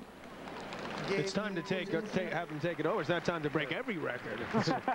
Hey, keep something for us. Now, Jimmy, we were talking the other night when Moya and Krejci met here. And they played in the French Open finals this year, and they said, you know, when we played in the final, we didn't need umpires or linesmen. We gave each other calls because we trusted each other. And to me, that rang so true of you and Mac on the seniors tour. Same kind of relationship. No, on the other tour, like 10 years ago. well, 10 years ago, I don't know, but certainly on the senior tour, you know, it's amazing that, you know, guys like that, I mean, you have to respect them for being such close friends, as long as it doesn't interfere with, you know, the going out and playing the type of competitive match that warrants the, I don't know, what was it, the round of 16 or the quarterfinals of the U.S. Open. And you never had that problem, right? No, or did you? Did Jimmy? And let's ask Jimmy if he ever had that problem, where when he played against. I never had that problem. You know, what about Nastasi? What about Nastasi early in your career? I'm sorry? Nastasi early in your career. Well, for the first couple matches, but I soon, you know, got the hint that if I didn't go out there and try to do something against him, that he wasn't going to be my friend any longer. You know, he loved being my friend as long as he was beating me. So it's interesting to see. I mean, a lot of the guys, you know, that are playing the tour now are very, very good friends, and they're not, you know, afraid to make that known. As long as that doesn't interfere with what it takes to go out there and play the kind of tennis necessary to create the excitement on the court, then I'm all for that. And I'll probably be criticized for saying that. Maybe I shouldn't have called in right now to say something like that, but I'm all for friendship as long as, you know, it ceases when you're out there and you give your 110% and do what it takes to win the match. I think that's the key thing, what Jimmy just said. As long as you give 110% and you're out there to win, then it's fine. But it's hard to believe that they all go hand in hand. Mm-hmm. Well, it's tough to separate sometimes the off-court and the on-court friendship. You know, but there's always one guy who will. You know, and he's the one that's going to come out on top most of the time, and not only by being a little bit of a better player, but also that friendship is going to enter into it, and there you have the guy who's in I guess Moya won for sure, so that, you know, his friendship is even stronger now with Krejci since he won, I'm sure. Jimmy, I can't believe it was 7 years ago on this night, the last night of the quarters, that you played Harhaus in a match that still gets replayed about 20 times a year on classic sports. But I mean, it's incredible to think that was 7 years ago. Well, certainly time has not stood still for me or for everybody, and especially the game of tennis. And you know, I was very happy to have been a part of the U.S. Open back in '91. It was one of the great thrills of my career, and you know, especially to have played you know, the kind of matches that I did over the course of that 10 or 11-day period. You know, but the game has gone on, and the young guys are up and taking over, and the game is John McEnroe and Jimmy Connors and Bjorn Borg have known it has certainly changed. It's gone to a pure power game with guys hitting the ball hard and harder every time, and making making it work for them, and that's the way the game has gone. And if you're going to step in and play the game of tennis today, that's the kind of tennis you're going to have to play. And you know, we can sit back and say, well, that's the way we played 20 years ago, but you know, 20 years ago is long gone, and that's the game of the future. So if you're going to be out there playing, that's what you're going to have to do. But it was a fun time for me 7 years ago, and you know, I'm still very happy that you still remember that, Ted. Thank you. It's nice of you. Fun time for Philippoussis if he breaks here. Yes. And does I'm so. going to hang up here and enjoy talking to you. You take care of yourself, Jimmy, and I'll see you shortly on the senior tour. And you don't have any plans to retire from that, right? Because you're still thinking about coming back on the main tour. I know that deep down. You're only 46. When did you turn 46? What, about a week ago? I turned 46 already. So. And you know what, Mac? It's not so bad. I got to tell you, it's a good time, and I'll see you in Dallas, I hope. You got it. Take care. Jimmy, thank you for the call. See ya. Jimmy Connors joining us from somewhere. Always plugging that seniors tour. Philippoussis. Almost blew over there. But a good job to break serve Johansson, and it takes a 3-1 15-love lead. What's nice to see is that, again, the competitiveness of Philippoussis, a guy, as you mentioned, hasn't played many five-setters. Absolutely. And that's the one thing I'd like to see, win or lose. He fights to the bitter end. 15 all.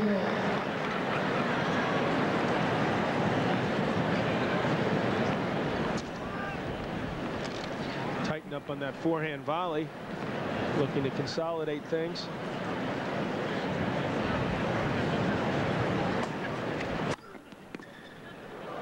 And you have to wonder about him physically, the fact he's only played 3 matches. That's surprisingly few. Lost 9-7 in the 5th set to Arazi this year in the Australian. Lost to my buddy Bodan Ulirak. 9-7 in the 5th at the French Open. Both of those in the 2nd round.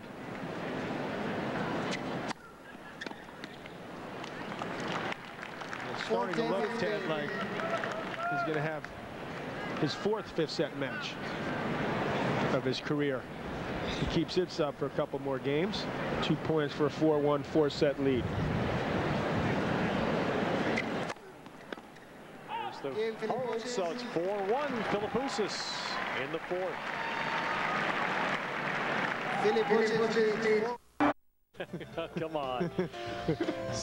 seven years ago. And in all seriousness, we may never see a run like that again in our lifetime. I mean, 39-year-old going into the semifinals, had an entire tennis world wrapped around his finger for those 2 weeks. That Harhouse point still may be the greatest point I've ever seen. One of the greatest, without a doubt, and the energy and the fist pump. Yes. And you just got to laugh when he says, just brings a smile to your face to see that intensity in a crowd. Well, that's the point, John. In those replays, everybody was standing. Great for tennis.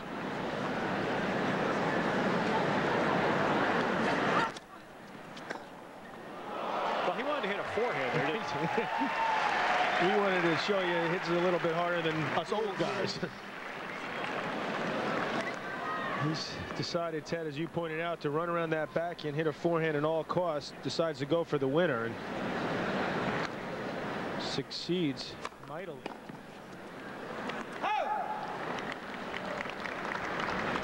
Advantage Johansson.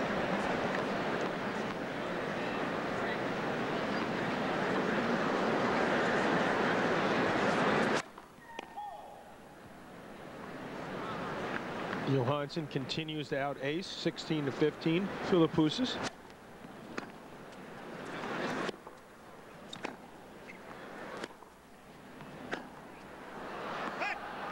Game Johansson. Well, Philippoussis was trying to get that break that he thought might get him a quick end to the set, but Johansson holds. The 2 sets he lost his second in trouble here. His first serve percentage has really dipped. It's just 35% right now in the 4th. I think it was in the 20s in the 2nd set when he lost. That was one of the best gets of the tournament, that one particular shot. How he managed to wield his racket there. 15 love. I cannot believe that he missed that relatively easy backhand. And take a look at this. Philippoussis right at him. He just somehow got his racket on it, but lost the point. And Philippoussis quickly follows that up with an ace to 30 love.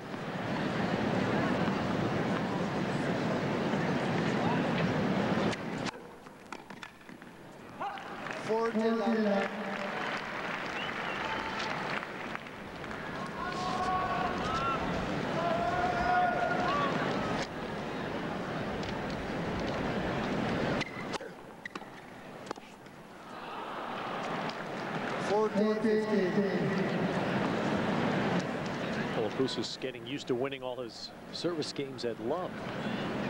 Johansson has not had a break point since the first set. And that continues. 5-2 Philippoussis in the fourth. This prolong the set.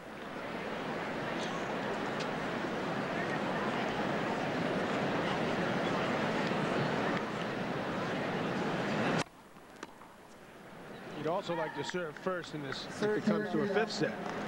A little bit of an edge there, although I repeat, the U.S. Open, the only major event that plays a tiebreaker in the fifth.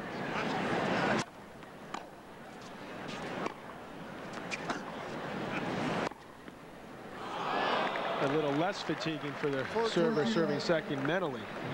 What do you think the players would do if they had the rule on that? Would there be a fifth set tiebreak? It's probably divided. I personally love it. I think it ended in that exciting a format. I'm not really sure, to be honest. Seem to be mixed on playing outlets too, although it seems to be more than 50% against it, or you would have seen something happen.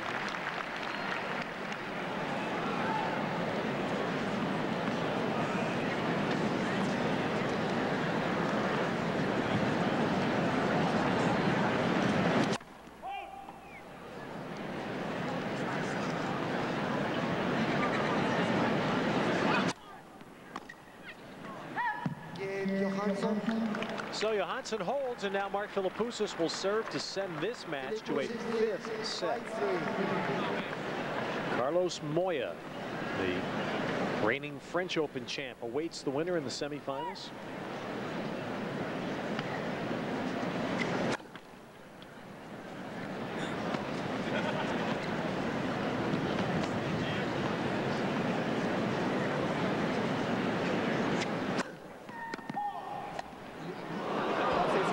Not only did he double fault, but when he tried that shot where you hit the side of your frame, he clocked himself in the eye. Might be doing that a whole lot in the future. Calmly steps up, hits ace number 18. There was that previous double. Oops. Well, luckily he was in the head, so.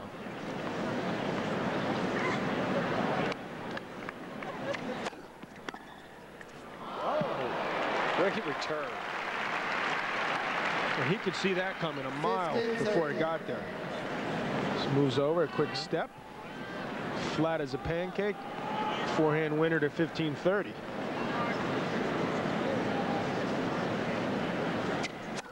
Better believe Philippoussis a whole lot tighter than he was a couple seconds ago.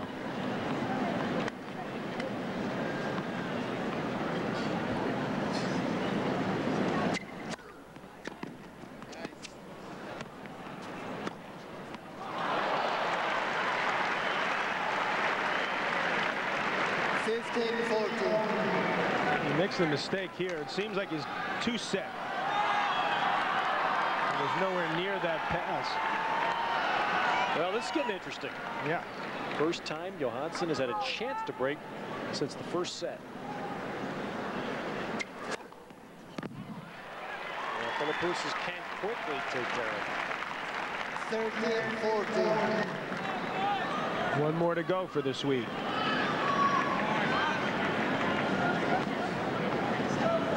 Right back in this fourth set, up 2-1.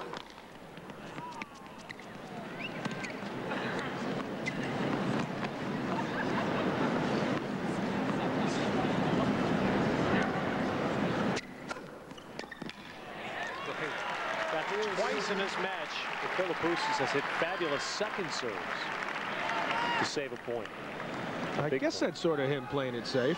There's a lot of spin on it, 100 miles per hour. A lot of envious people watching that second serve.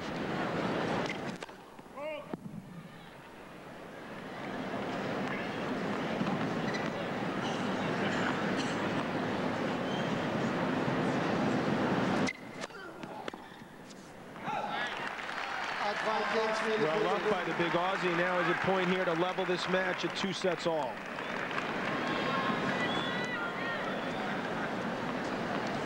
Certainly has served himself out of trouble here.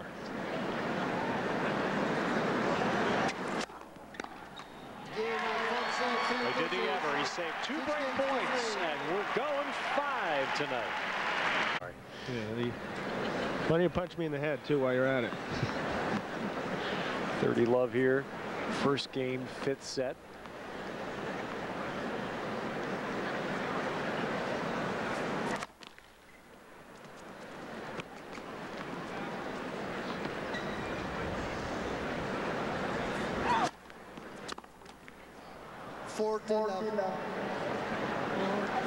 Not the way he wanted to start off this 5th set.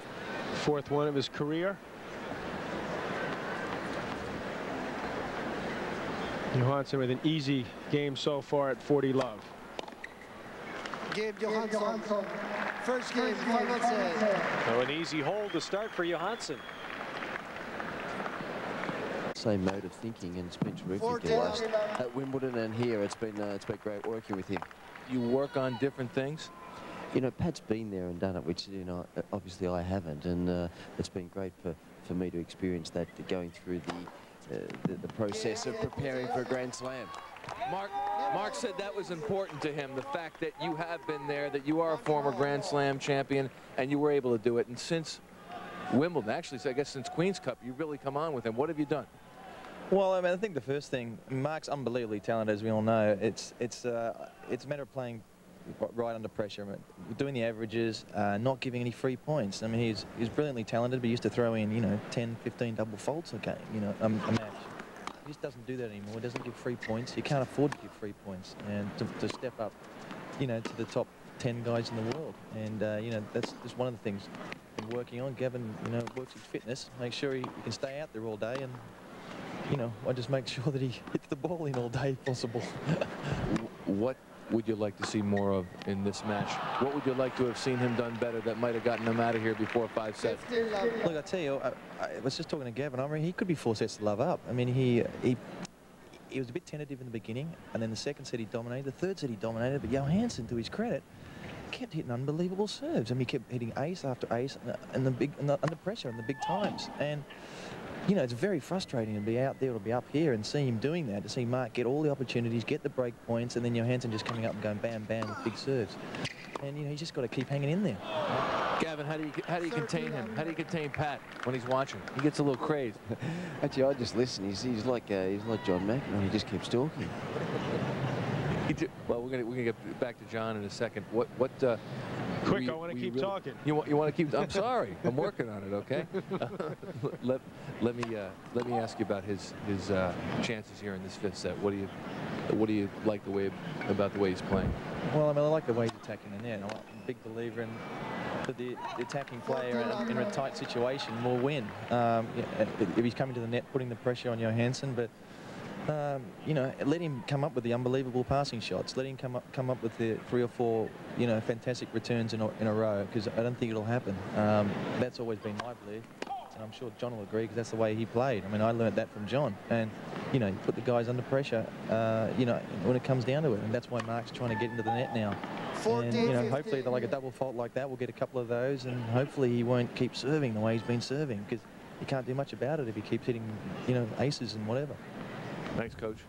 And Coach, appreciate it with Mark's coaches, Ted, John. And Johansson holds, so we're on serve. Good timing, Michael. Johansson leads 2-1 final set. Is staying the distance tonight. Wind, rain, snow. We're not far away from the ladder, I think. We're getting closer, I'll tell you. Another nippy night here. Final night on USA.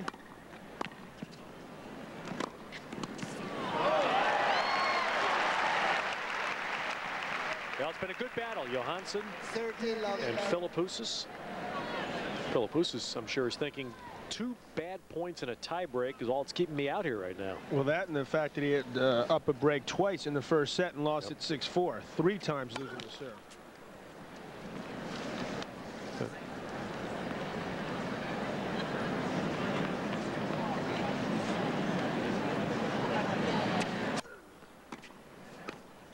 Philippoussis has not been broken since the first set, but he lost 2 points on his serve early in a 3rd set tiebreak, and that's enabled Johansson to pull the 3rd set out.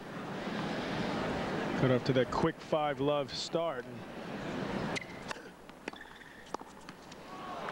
He was able to finish the big guy off, and now 1-2, 30 all, looking to,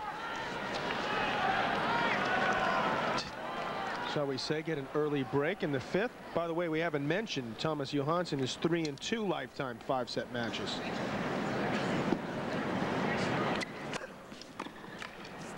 That dropped in.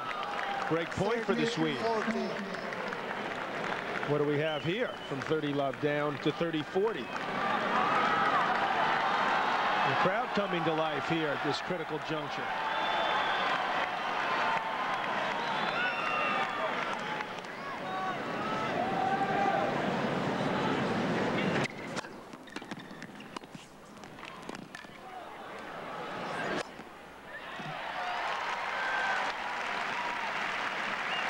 Appeared to hit a volley that looked to be going long, but if you're not sure, better that you hit it. Eventually hit a power overhead there to get back to deuce.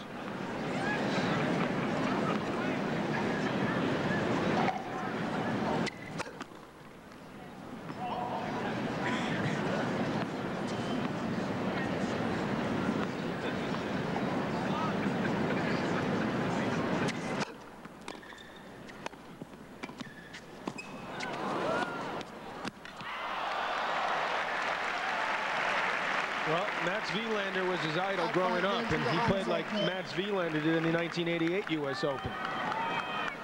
He showed that he could do it all. Beat Ivan Lendl in the finals. And Thomas Johansson, some sweet feel there to break point once again.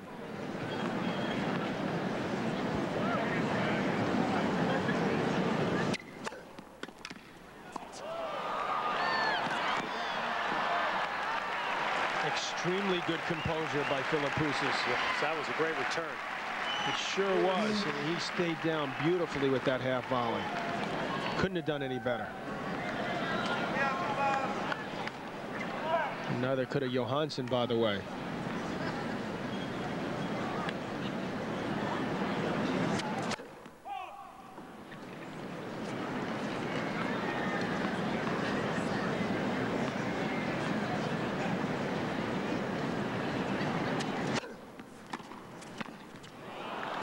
Mats Wilander, by the way, the last guy, Ted, to win the French and the U.S. Open in the same year. That was 10 years ago. Carlos Moya, trying to match that feat. Once again, Johansson with the big return. And another opportunity to go up 3-1 in the 5th.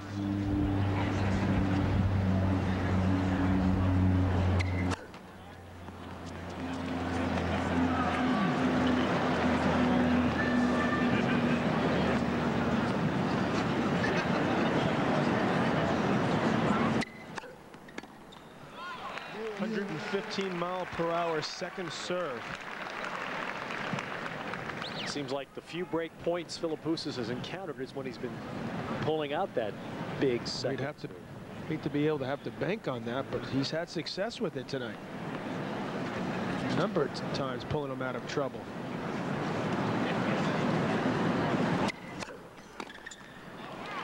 Used to grow up as a kid, 14, 13 years old, hitting buckets of serves day after day as hard as he possibly could. And he doesn't play a whole lot differently now. The ripe old age of 21.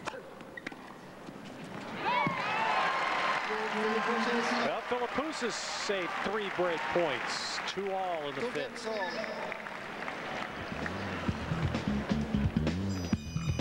Our beautiful nighttime shots coming from the Fujifilm blimp, and Fujifilm America, proud sponsor of the 1988 U.S. Open. 1998. See, I'm still got Mats Wilander on the brain.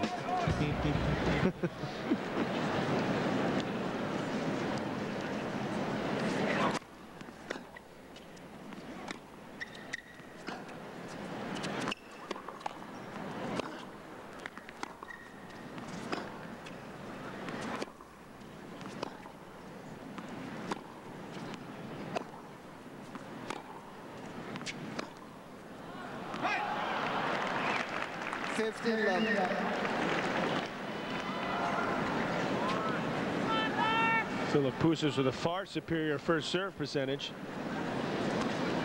And a lot of unforced errors from the Philippoussis racket, now standing at 51.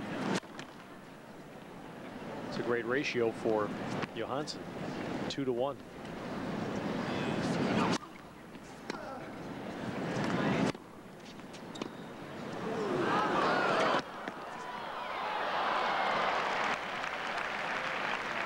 Well, you never want to try to grouch up from behind the baseline. It looked like he was a little bit inside of it. He certainly surprised Johansson there. It's a nice touch for the big guy.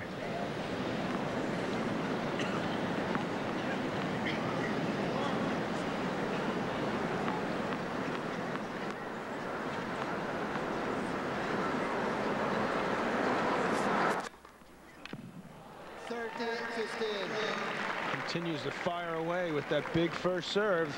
Ace number 17 now.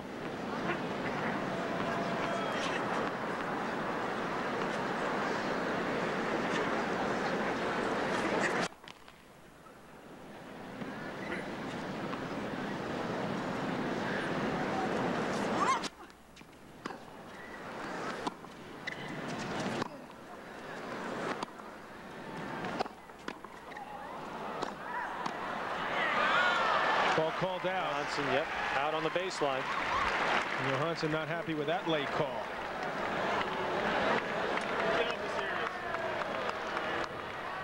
That ball is right on the line and slides. Can you see that?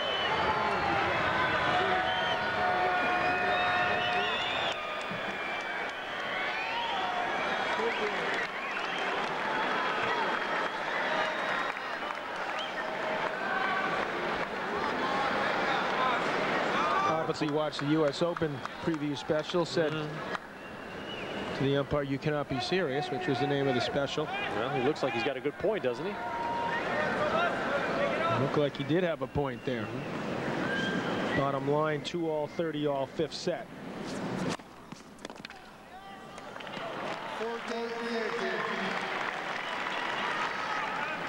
Like most Swedes, kept his cool beautifully, went right back. Hit a big first serve once again, a point for 3-2.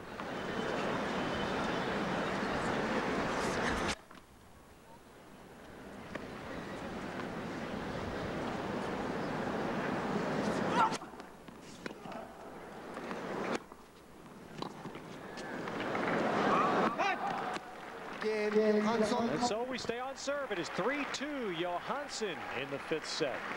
Johansson. From our good friends at CBS who've been logging all these incredible hours during our 11 days of coverage.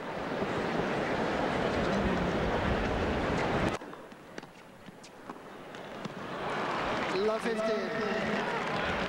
Well, Mark struggled that last game, and Johansson right back on him here. Love 15.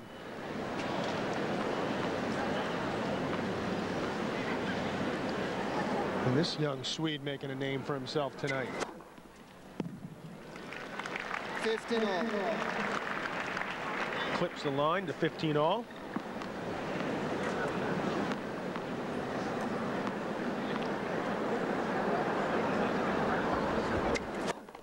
Late first service.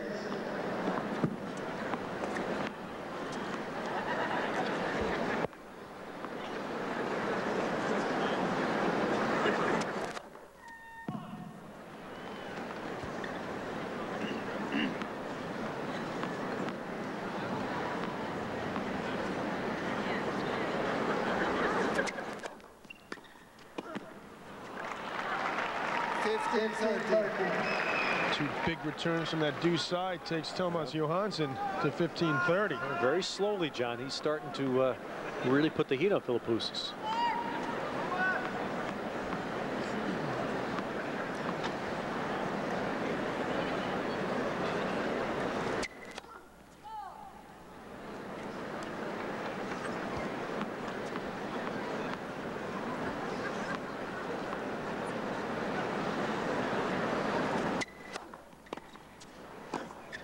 Boy, 15-14. Johansson did a good job just getting that back low, and Philippoussis obliges him here. Once again, 2 break points now.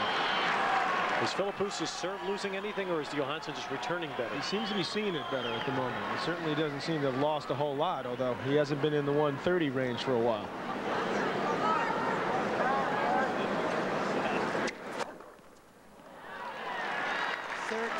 Perfectly placed there. Yeah, right on both lines with a lot of zip.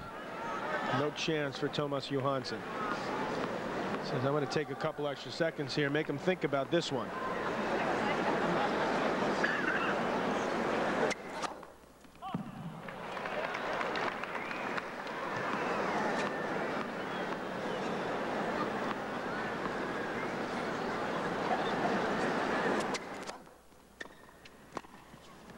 That's long, and Johansson has the break.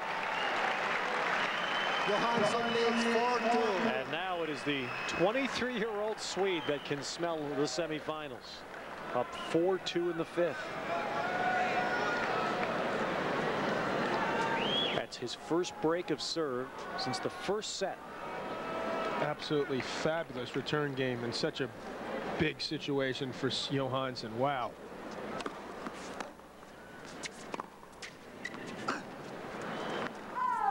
Philippoussis trying to put the pressure back on Johansson, misses that approach wide.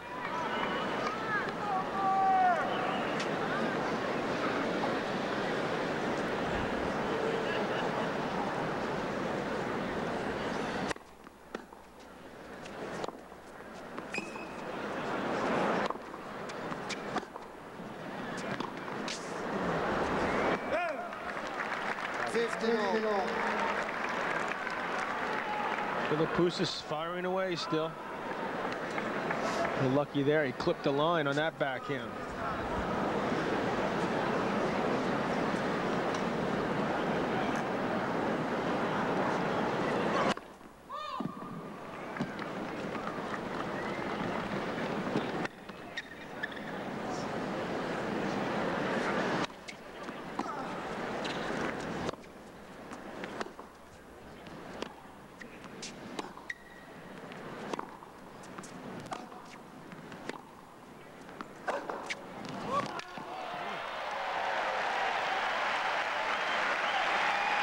Pulled that forehand out of the hat.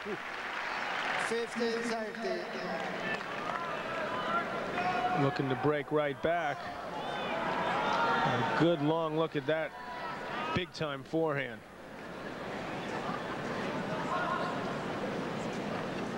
Michael Chang like, both feet in the air. 30-all. Clips the top of the tape on that forehand return.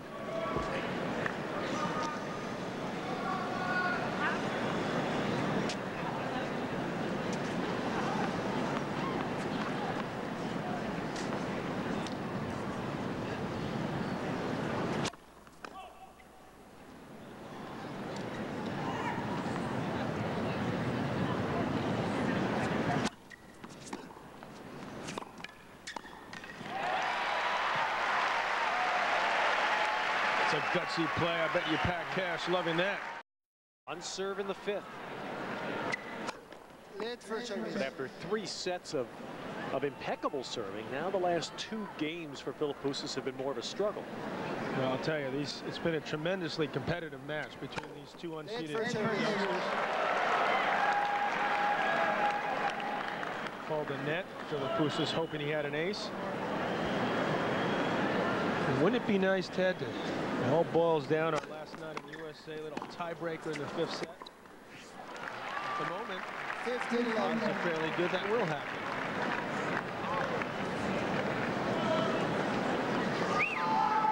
Johansson thought he had something going. Break at 4-2 and now has to regroup here.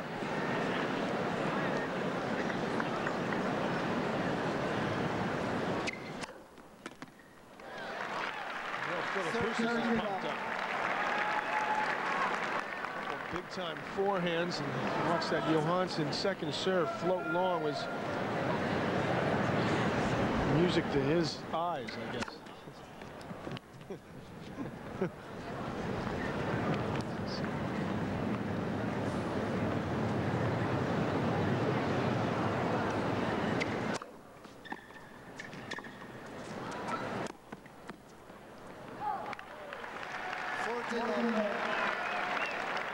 Just couldn't decide what he wanted to do there with that backhand and waited till it was about an inch above the ground and missed that one well wide. Philippoussis with an easy game so far at 40 love. And then ace 24 to finish it. 4-all. Every year, John, at the Open, there's at least one player, if some years more, who emerge out of the pack and establish themselves in the top echelon of the game. And you could make a pretty good case that Thomas Johansson is the man more than any who's done that this year. Sure has. I mean, you've heard of Philippoussis, and Moya won the French, but you have to be a real tennis aficionado, know a lot about Thomas Johansson, despite his 33 world ranking.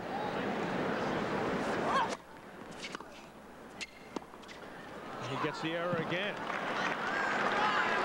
Gotten back to what was successful for him in the second set, as well as that fourth.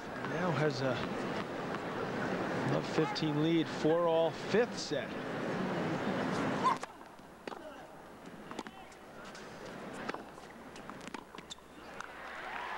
Tremendous power on that backhand approach. I bet you, because I thought Johansson thought he was going to chip charge. And he took a full swing at that backhand, and Johansson was way too late. So the Swede now knows he can't wait any longer. He's got to play these next couple points a little at the bit, end. but not a whole lot. Love 30 now.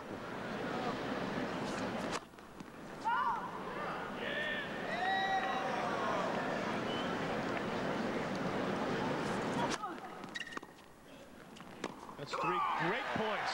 First emotion we've seen from Mark. What a return. Pinned Johansson right at the baseline. Amazing return is what it was.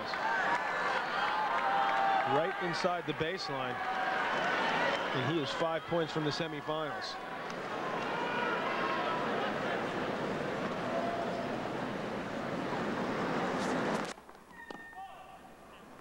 And another missed first serve here.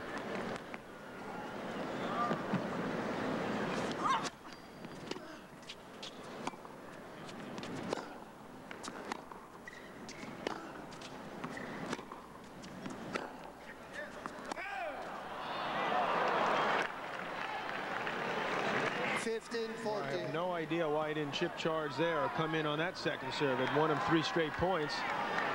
Got a little bit tight, got caught up in a rally and missed that forehand long. 2 more to go.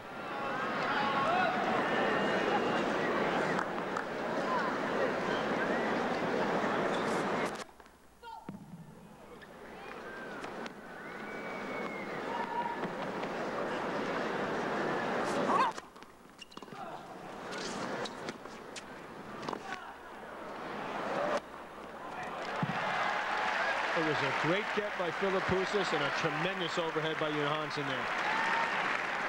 30-40.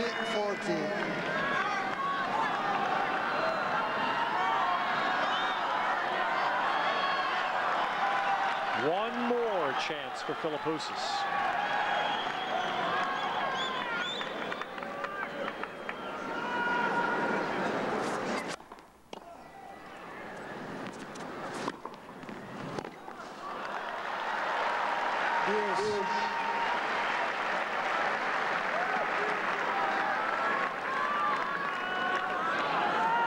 Now the emotion is hit. It's disappointment. They're both freaking it now inside. Inside, I should add, because they both kept their composure extremely well tonight.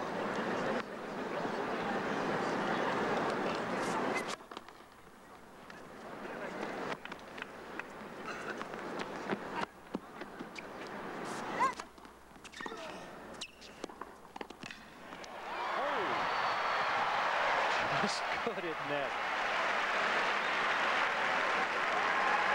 Advantage Philippoussis.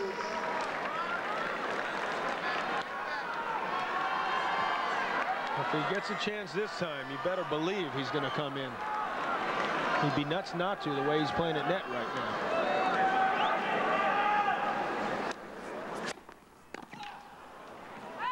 Deuce. Johansson responding.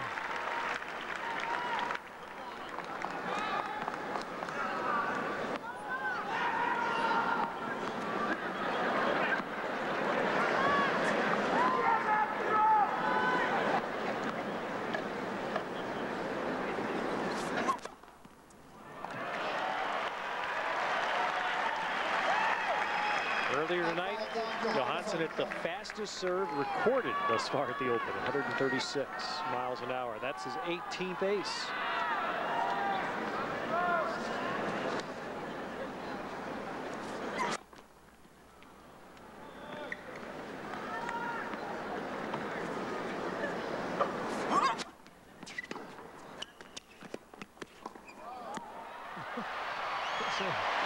One of the best games of the tournament, without question. Deuce. Once again, Philippoussis chip charges. Johansson does a pretty good job with his passing shot. Philippoussis able to guide that backhand volley cross court for the winner. 133 times to net. Advantage Johansson. And there have been just over 300 points played, so he's about a little bit over, about close to 45% of the points have ended up with him in net.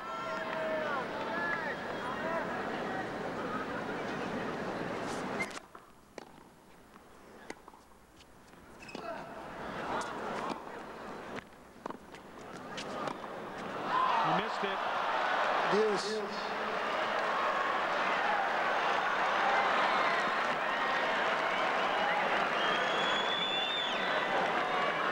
He's got one of those grins you get when you gotten away with one. Well, this was a love 40 game, remember, and it's gone to 4 deuces.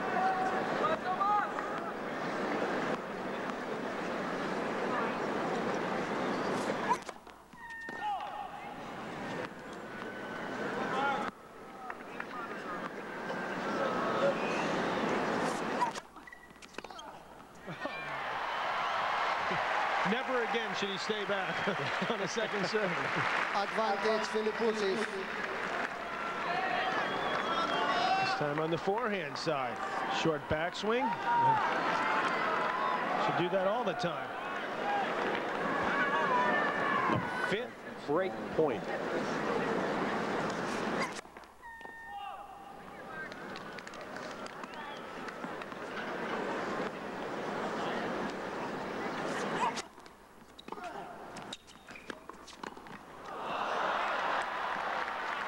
Deuce.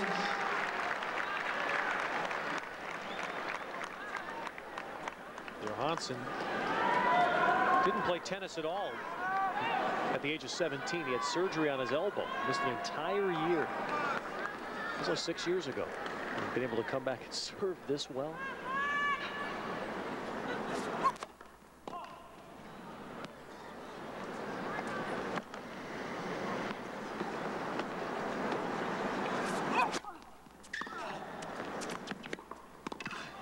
Two fabulous passing shots. Well placed with some good zip. Mark continues to do the right thing, but what can you say? Incredible game so far. 3 hours on the Citizen Watch match clock.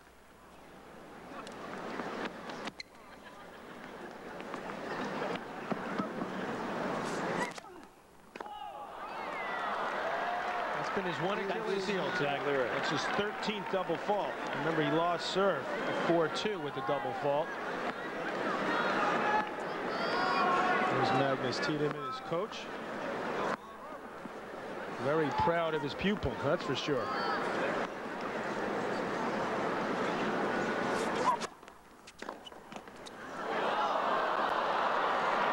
Advantage T.Johansson.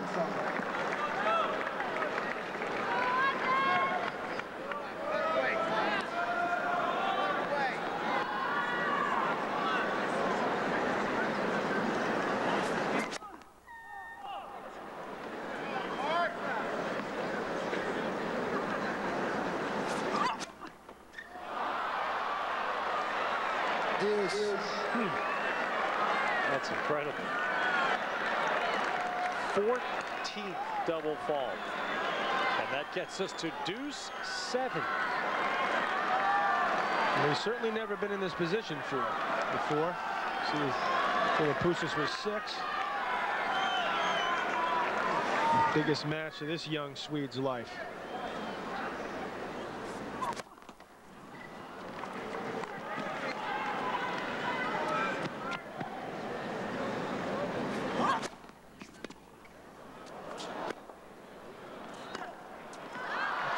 Second serve was awful close. Advantage T.Johansson. Emotion swinging wildly right now in this 5th set.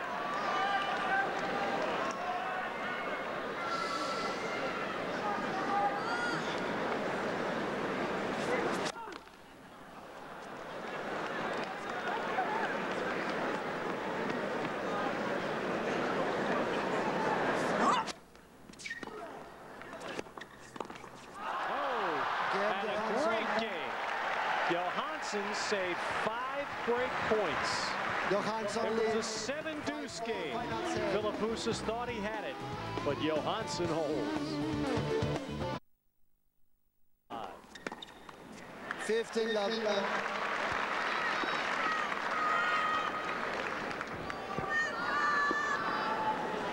No way these two guys will settle down the rest of the match now after that last game. Late first service.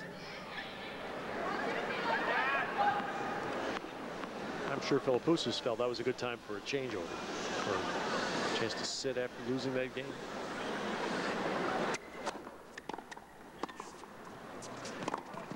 I wouldn't want to have to sit down after losing that game. Not with the chances he had. But to say it was hard fought was an understatement. Good low forehand volley there by Mark to 30 love. Love.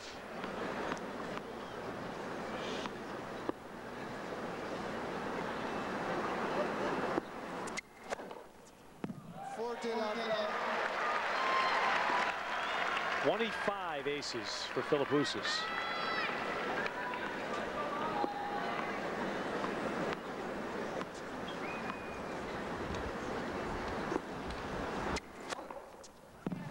And one more for 5 all. 5 games all. Johansson doesn't know what hit him. He's going to go right back to try and hold again. Yeah, neither does Philippoussis. And I'll tell you, this has been a highly competitive match. At just about everything. 5 breaks have served the first set alone.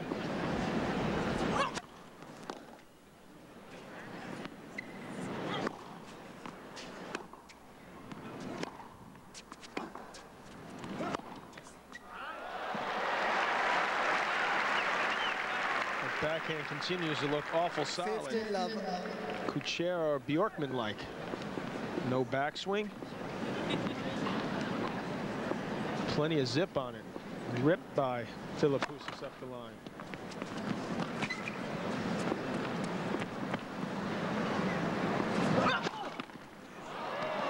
You're hitting those balls in the net. Keep the head up. He's pulling his head down, looking to get in the point a little too early. It's 15 double faults for Thomas Johansson.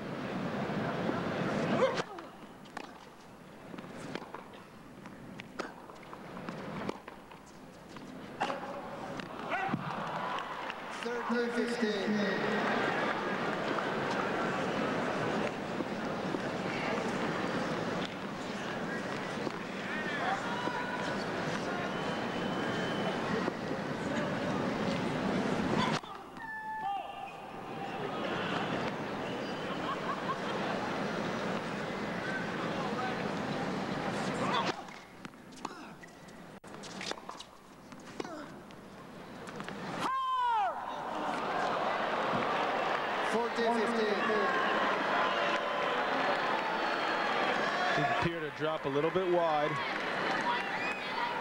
Loose backhand to go along with that wild forehand has allowed Johansson a 40-15 lead. Late first service.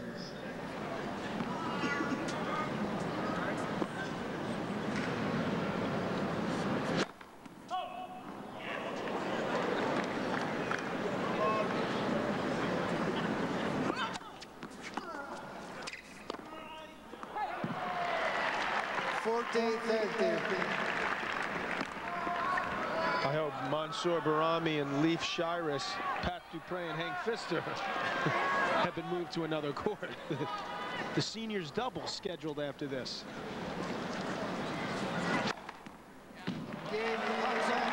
Well, we know one thing. We'll be back for the finish in a moment. Philippoussis trying to make sure this match goes to a tiebreak.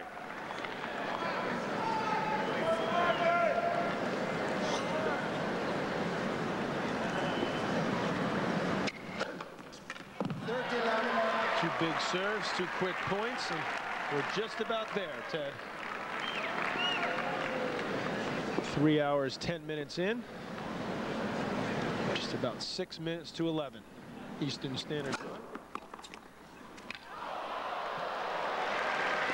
30-15. Philippoussis thought that return was by him. He clipped the tape. It was still by him.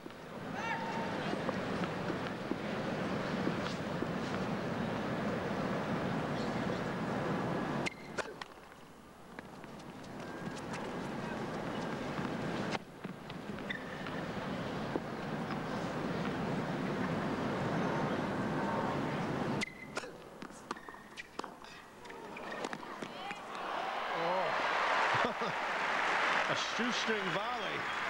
40-15.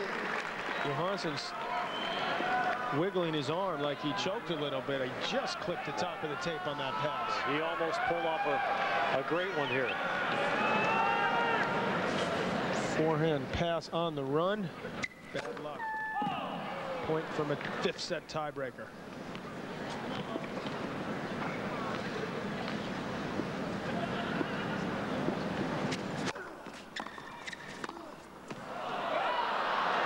Too easy for him.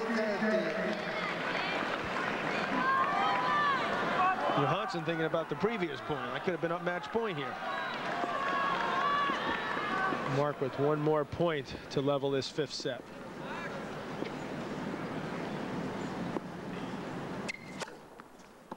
And there it is. Johansson can't believe it. I thought it was long as well. 28 aces for Philippoussis, 9 of them in the 5th set. And now we start this tiebreak the same way we started the 3rd set. Johansson serving.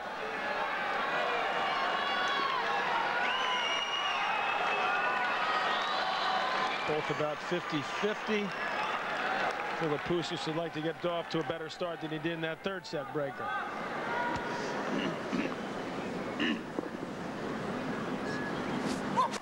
Late first service.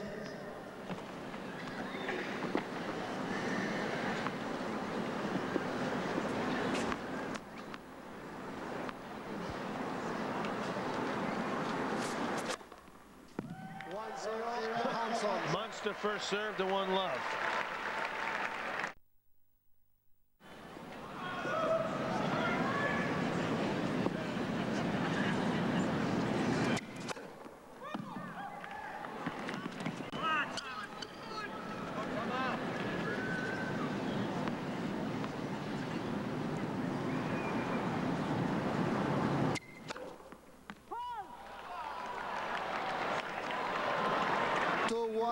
Johansson. And a double fault.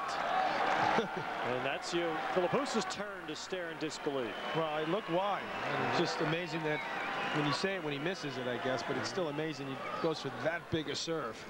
1-all in the 5th set tiebreak. Missed it by about an inch.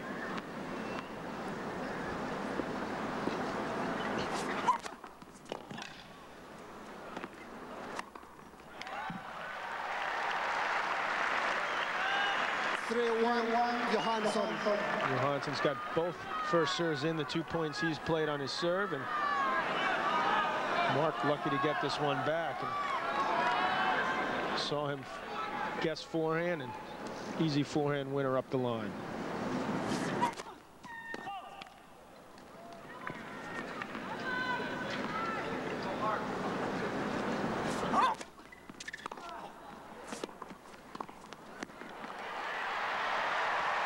Was the aggression. He took that point right away. 3-2. No question, that's when he's had his most success. Trying to get in as quickly as possible. He shows some fine touch around the net.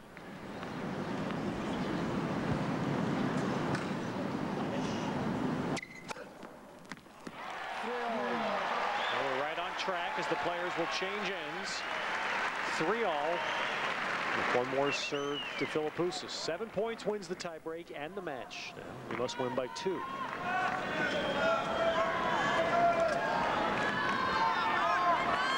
Both players taking a little extra time on the changeover, and I don't blame them. Arguably the biggest match of these two players' careers. Certainly for Johansson. Philippoussis, remind you, never been in a Grand Slam semi either. 4-3, Philippoussis. Philippoussis winning on his serves. Now the serves back to Johansson.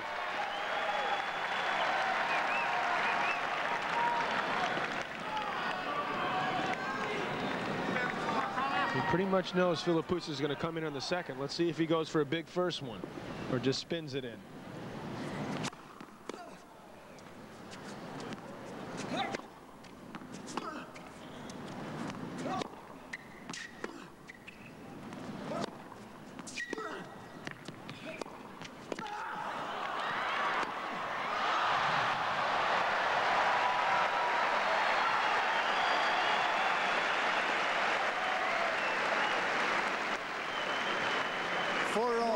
Talk about high drama. I mean, both players outstanding efforts.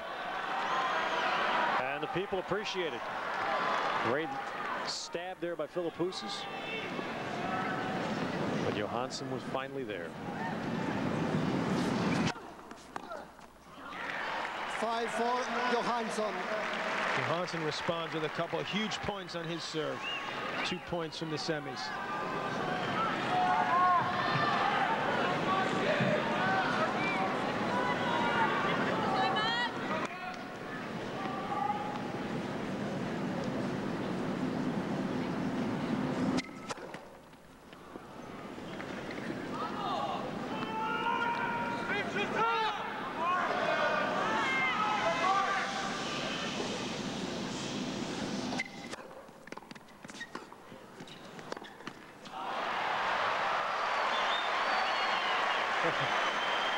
You shake your head at the second serve at 116.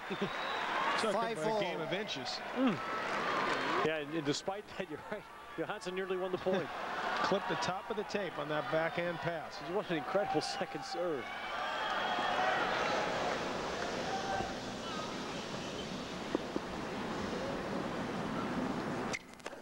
Late first service.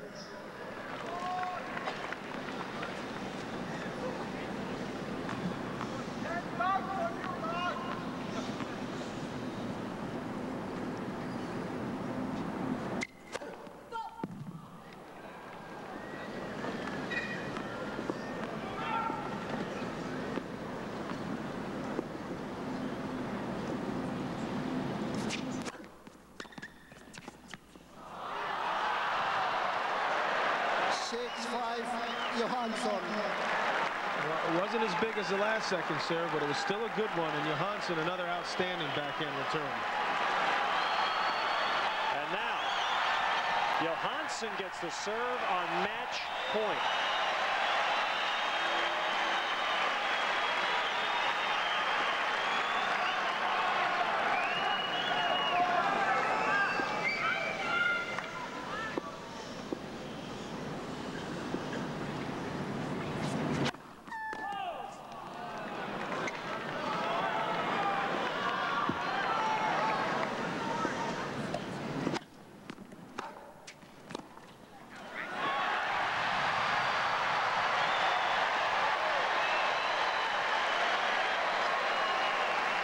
They'll switch ends again. It's 6-all. 6-all. And John, it's so clear what you mentioned.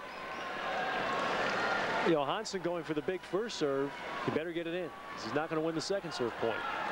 But Philippoussis did the unexpected, at least for this match. He stayed back, which was his past history, hit the big forehand, but just simply had too much pace for Johansson at that moment.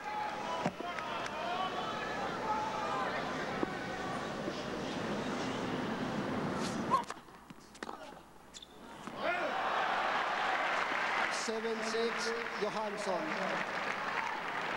So the serve to Philippoussis, but this will be match point 2 for Johansson. Can you tell me this isn't the way to end a match?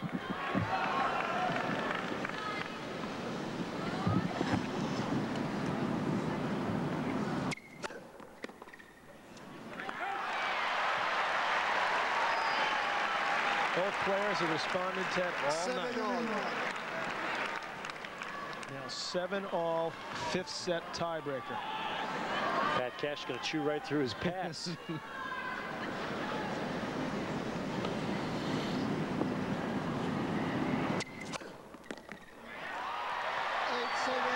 Monster serve there. Neither of these guys look tired. Adrenaline pumping, fueling these players. Match point number 1 for Mark Philippoussis.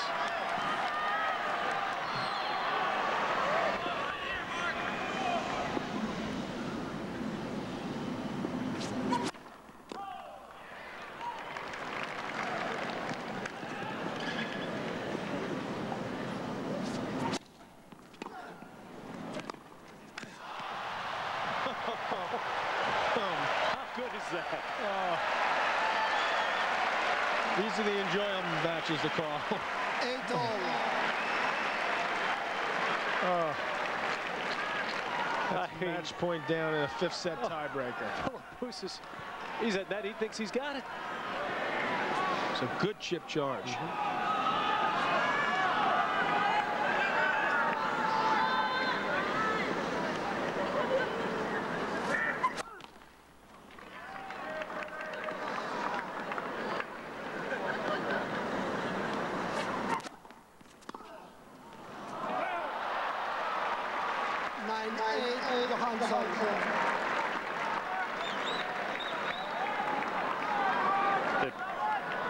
Obviously, the pressure switching so dramatically, point to point, in a 5th set breaker. And now it's the 3rd match point for Johansson.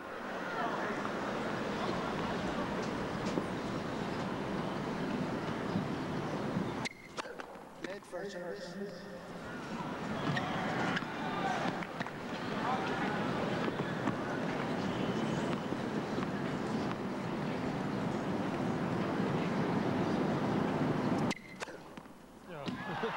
The never-ending tiebreak. You said it, Ted. The wild swing of emotions, point to point. 30 aces. 30 aces for Philippoussis. No slouch there either. 20 for Johansson. 9 apiece. One more serve for Philippoussis.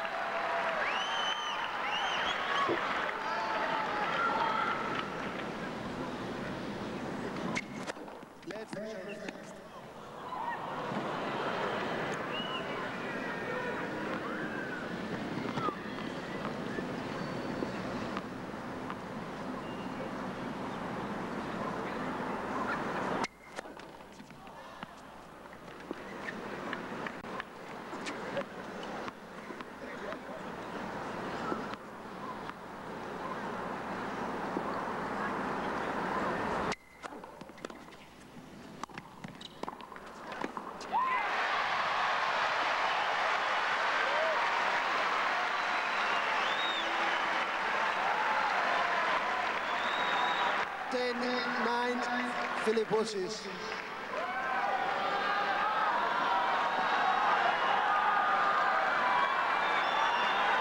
Second match point for Philippoussis.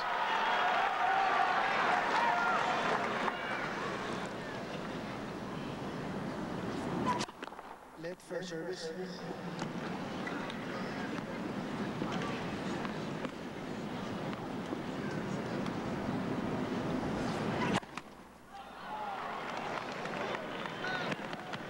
He's going to think about hitting the forehand here.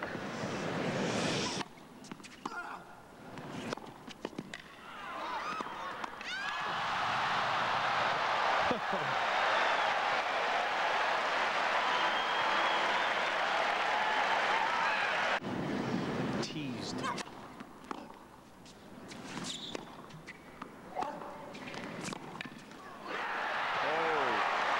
now, for the first time, Philippoussis will have match point on his serve. Philippoussis.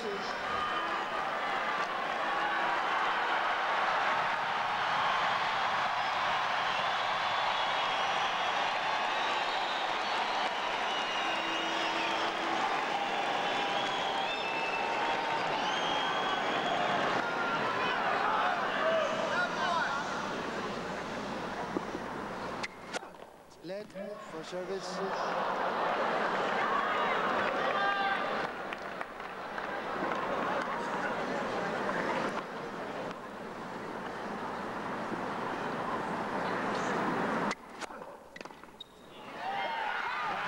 2 Aussies in the last 4 at the U.S. Open.